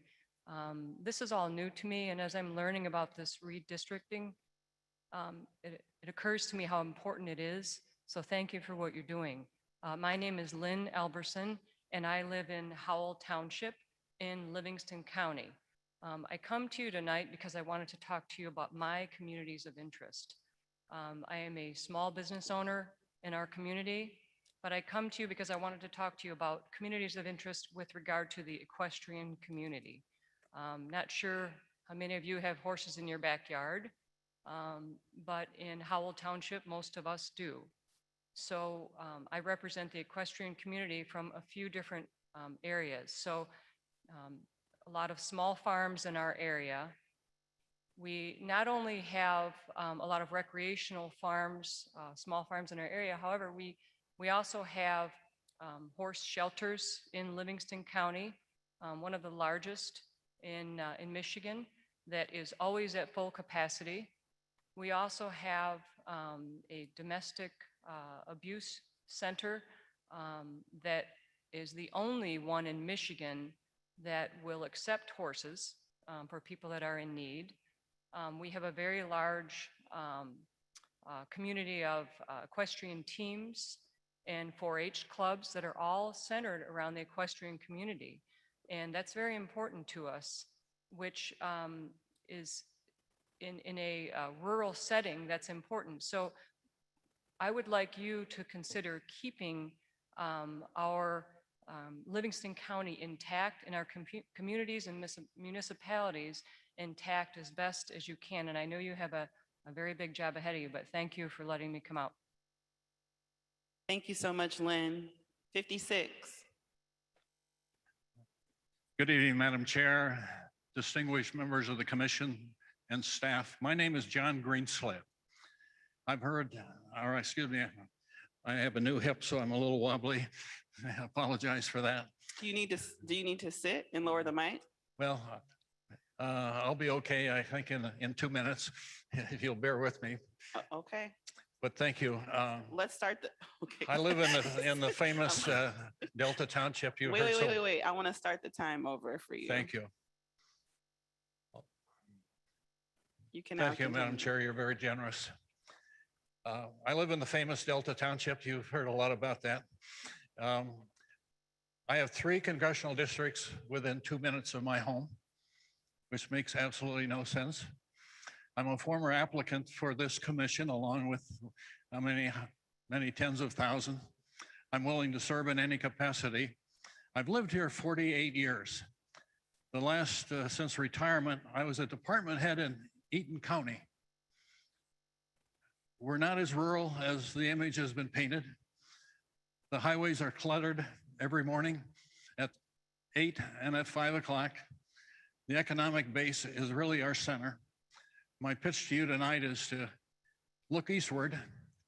The best service I get from my congressional delegation comes out of Congressional Area 8, which is 2 miles from my home. And I hope we can capture that economic collection or composition to serve us much better. Members of Congress, basically, in my opinion and my experience, serve the nation first, their state second, their community third, and then spin off to be qualified to service on individual constituency problems. We haven't seen that in our congressional district due to gerrymandering. When I moved here, we lost Kalamazoo and Battle Creek, and we transitioned into a whole new system. I hope you'll consider that, as well as retaining the great pitch you had this evening for local autonomy. It's very important. You mix and match congressional with those other challenges. Good luck. Thank you for coming, and thank you for your courtesy. We appreciate you coming out, and please heal well. 57.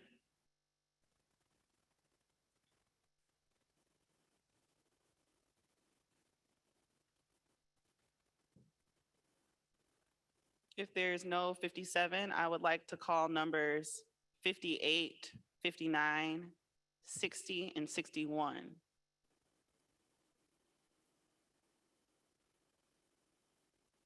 Hello, my name is Doris Suchu. I'm from Flint, Michigan, and I've always lived in Flint, Genesee County all my life. I'm here, I have a little different perspective on my concern. I'm concerned about our state. I'm concerned about the whole country, but I'm particularly concerned about the state. And as if I remember right, this commission was created after the people went to the polls and voted for this to be created. And I think that's very important. They wouldn't have done that if they didn't think that it was needed. And so I'm looking forward to having you do something to make this state better in terms of voting. And that is a big issue with me. although I live in Flint and always have had my home there, I've worked in Saginaw for General Motors, Delphi. I worked down in Southfield, Livonia, Romulus, Dearborn in the medical field in occupational medicine. I worked as a teacher after being a secretary in the Flint school system and then as a social worker in the Flint school system. And I also worked in Grand Rapids. And even though I had to stay overnight there in my job as physician, my home is still in Flint. So Flint's where my heart is. My concern is the issue of gerrymandering. It's not a little different than what most people, I think this should be fair and competitive. And it should be not based when person before mentioned that when a majority of the votes don't get represented, there's something wrong. And I kind of wonder what the state looked like before gerrymandering started. And my concern is not with a religious or this, my concern is representative government. And it can't be carved up like a salamander whenever that happened, because that is a partisan political thing. And this whole thing should not be related to partisanship or parties, politics. Thank you. Thank you. 59.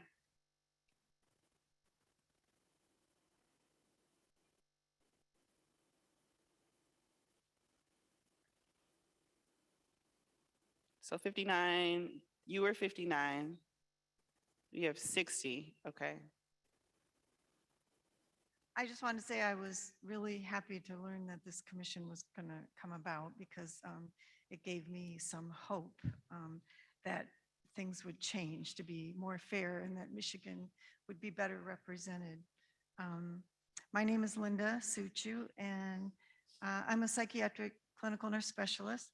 I worked several years in the VA. I was raised in Flint and spent part of my adult life there, my early adult life. And I lived a few years in East Lansing, and then I lived in San Francisco area for 30 years, but I moved back in 2010 because I missed Michigan. I love Michigan, and my family is here. So I've been in Burton since 2010.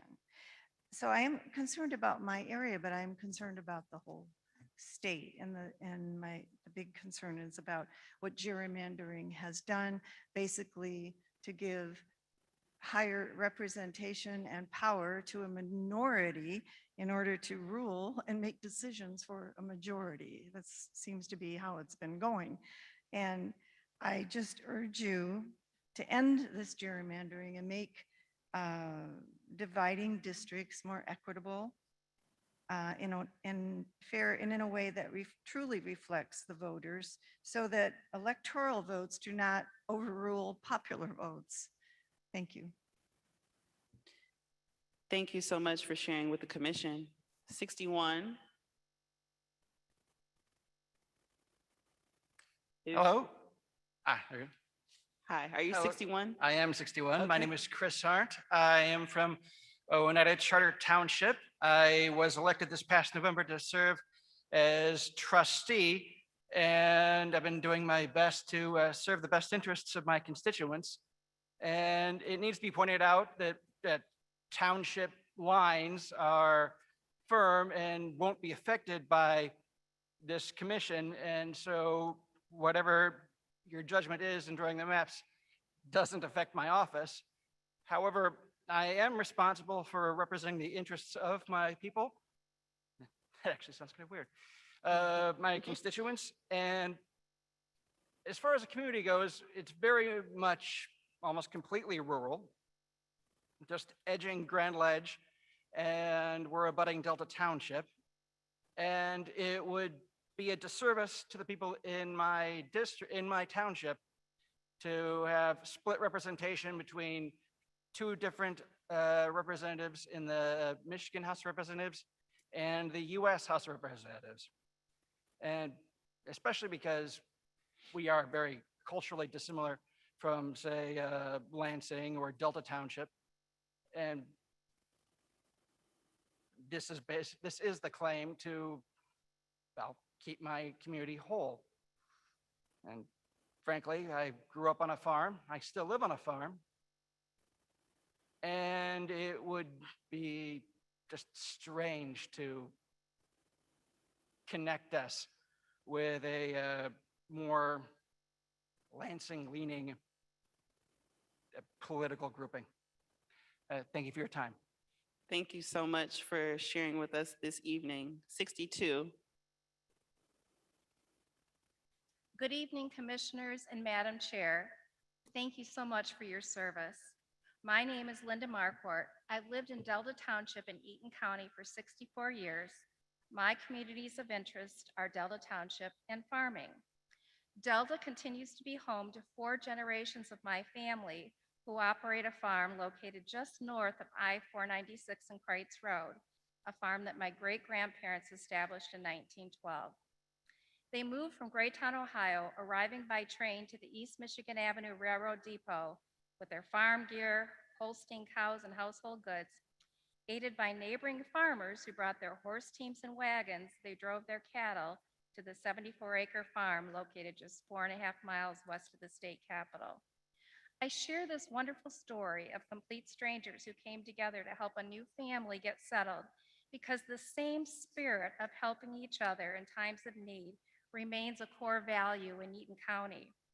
While much of the farmland in Delta has given way to urban sprawl, it may surprise you to know that my grandfather had a big hand in that transformation. He served the township for 28 years and was proud to help create a community where families wanted to live, work, and worship. His vision was not narrowly limited to Delta Township, but more broadly focused on improving the infrastructure, economic well-being, and quality life for Eaton County. Delta Township is an integral part of the county, comprising 1/3 of the population and contributing heavily to the county coffers, thanks to employers like auto owners and GM. Delta Township also contracts with the Eaton County Sheriff's Office for police protection. The township's eastern border runs along the city of Lansing, while its western border includes Grand Ledge farmland and the southern border countryside. Though Delta has evolved into a carefully planned urban setting, its focus on fiscal policy, conservative fiscal policy, and creating a safe place to live, work, and play is more aligned with the other townships, villages, and cities in Eaton County than its neighbor, the city of Lansing. For these reasons, it is my desire that Delta Township continue to share House, Senate, and congressional representation with other municipalities in Eaton County. I thank you. Thank you so much for coming out to share with us this evening. At this time, we will move to our remote public comment. As a note, those wanting to comment again will comment after all first folks who have signed up comment. So at this time, we will move to remote public comment. Individuals who have signed up and indicated that they would like to provide live remote public commentary to the commission will now be allowed to do so. I will call your name and our staff will unmute you. If you are on a computer, you will be prompted by the Zoom app to unmute your microphone and speak. If you are on the phone, a voice will say that the host would like you to speak and prompt you to press *6 to unmute. I will call on you by your name. Also, please note that if you experience technical or audio issues or we do not hear from you for at least 3 to 5 seconds, we will move on to the next person in line and then return to you after they are done speaking. If your audio still does not work, you can email redistricting@michigan.gov and we will help you troubleshoot so you can participate during the next public comment period at a later hearing or meeting. You will have 2 minutes to address the commission. Please conclude your remarks when your 2 minutes has ended and you hear the timer. We understand it might be more difficult to hear virtually, but please do your best to honor the sound of the timer. And of course, I'll remind you, please go to the public comment tool and share your comments in writing, including any specific area of the map in which you're speaking about. The public comment tool is at www.michigan.gov/MICRC. First in line this evening to provide public comment virtually is Mark Zakarda. If I mispronounce your name, any part of it, please do correct me and allow a few minutes for the staff to unmute you.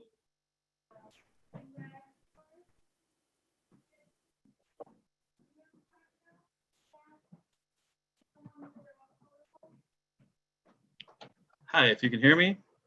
Yes, Mark, we can hear you. You are now unmuted and you're invited to address the commission.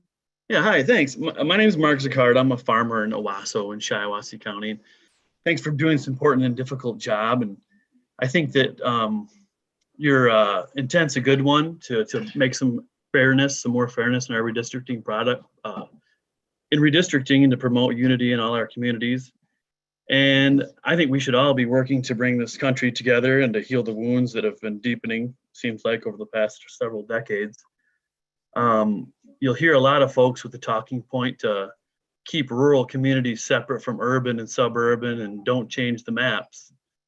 But I think the reason for that is that a lot of conservative politicians want to keep us separated.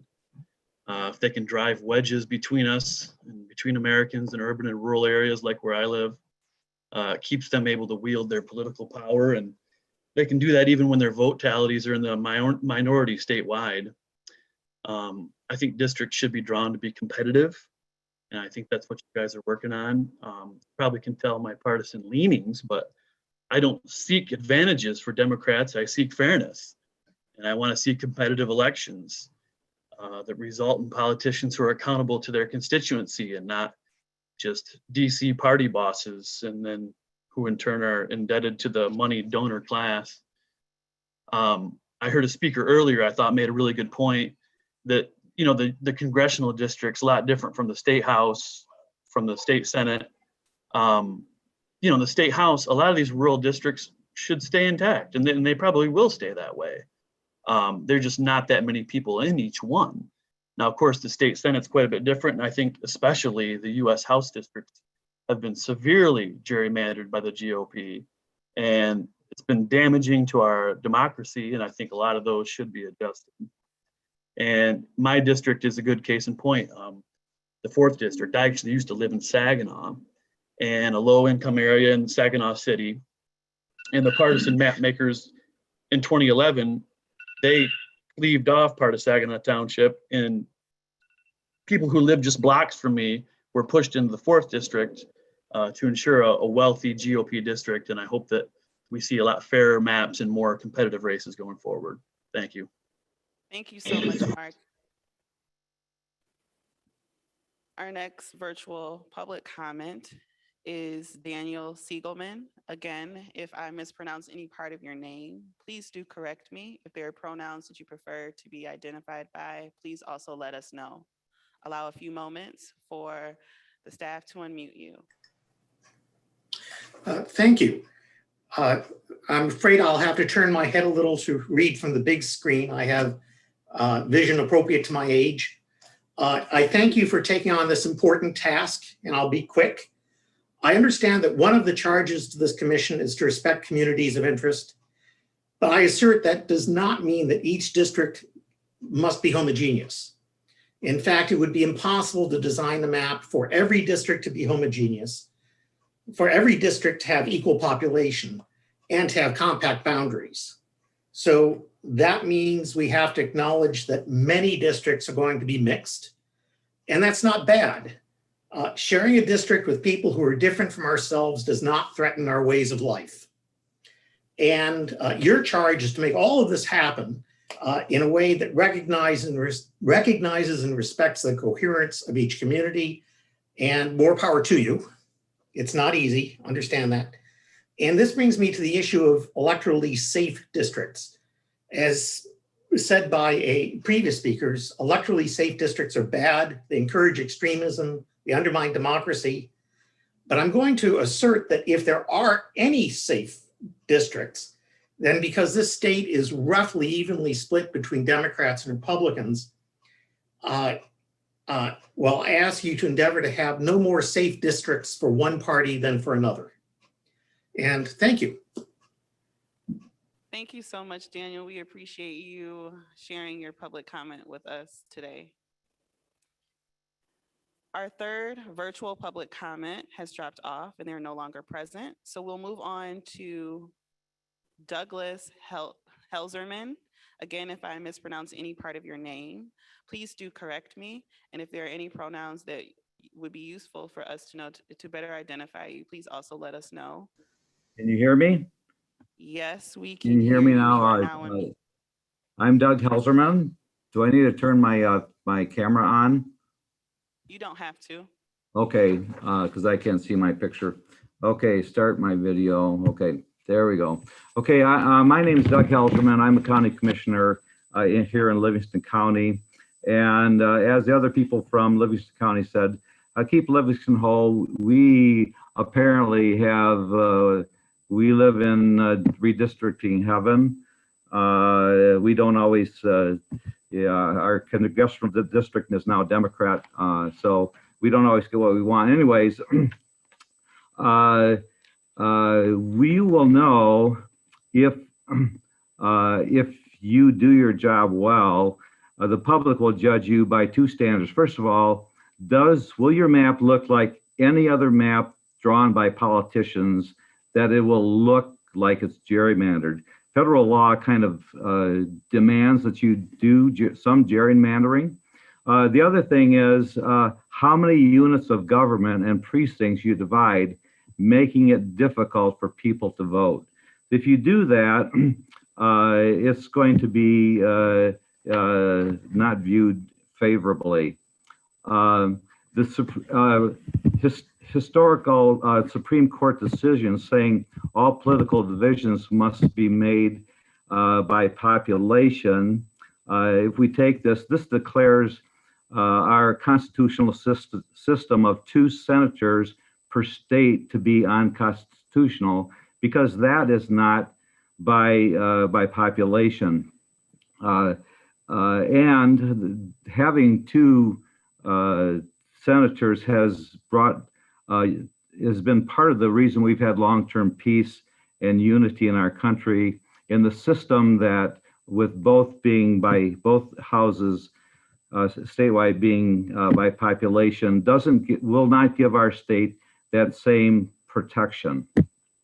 As I see it, Democrats on your commission will want to divide the city population and divide the rural areas, making spokes from the city to the rural areas, lessening the independent thought that comes from the rural areas. And Republicans will work to keep rural areas together to consecrate independent thinking and keeping cities together in large proportion to lessen the total representation of dependent people and Mr. people who Helzerman, want. your allotted 2 minutes has ended. Okay, We're not thank sure you. if you heard And your I wish allotted you 2 well. minutes has ended. Thank you much. Thank you so much. Have a great evening. Sure. At this time, that concludes our virtual public comment. We'll now return to in-person public comment for the final comment this evening.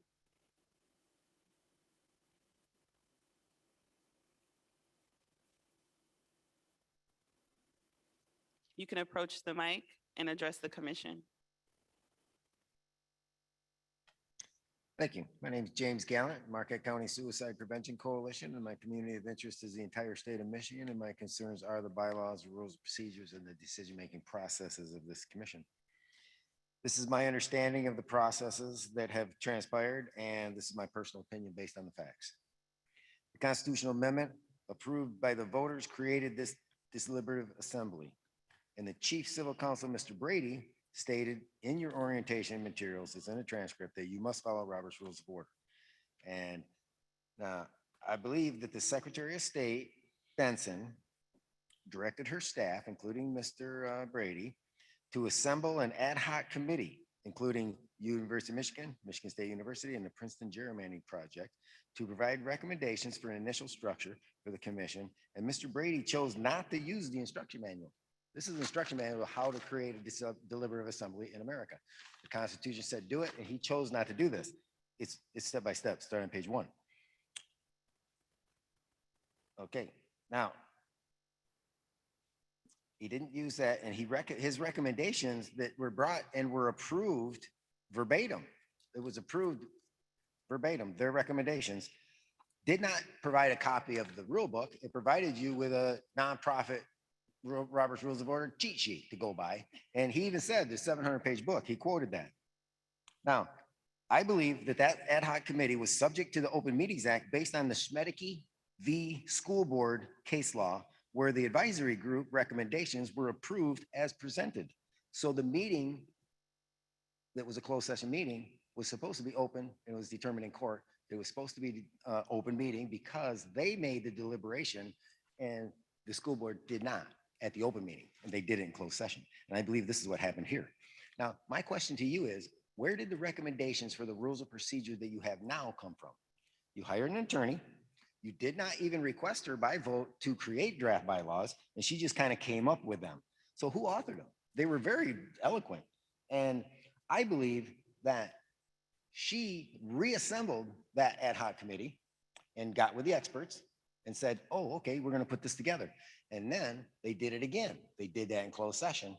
And then you approved it as presented. And it was over 3 weeks that was done. And she kept going back. You'd have discussion. She would go back and then a draft based on that discussion over 3 meetings. And the same thing was done with job descriptions. It said approved. The main motion was approved as amended.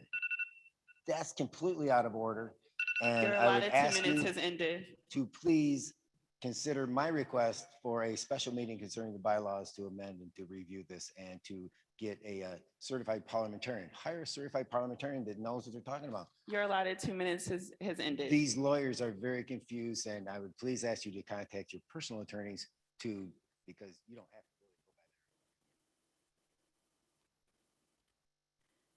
Moving on to acknowledgements, or that concludes our public comment for our hearing today. And moving on to acknowledgements, without objection, our executive director will now provide acknowledgements. Thank you, Commissioner Kellum. We just want to thank the volunteers who came out tonight, especially the League of Women Voters who have helped staff several of our public hearings. It's very kind of them to come and help with getting people registered and getting name tags and making them feel welcome. We also want to thank everyone who provided public comment this evening. If you'd like to give us more public comment, please go to the public comment tool at michigan.gov/MICRC. We really encourage you to share your thoughts with us. And lastly, if you're interested in attending another public hearing or you want to invite your family and friends to come to another part of the state, we will be in Flint and Dearborn next week. Tuesday we'll be in Flint, Thursday in Dearborn. The public hearings will start at 6 p.m. and you are more than welcome to join us and share your thoughts or encourage others to do so. So thank you again for being here. Thank you, Sue. As the items on the agenda are completed and the commission has no further business, a motion to adjourn is in order. May I have a motion to adjourn? So moved. Motion made by Commissioner Witches. May I have a second? Commissioner Lett made the second. All in favor, raise your hand and say aye. Aye. All opposed, raise your hand and say nay. The ayes prevail. We are adjourned at 9:15. Thank you so much for attending. Everyone travel well and be safe.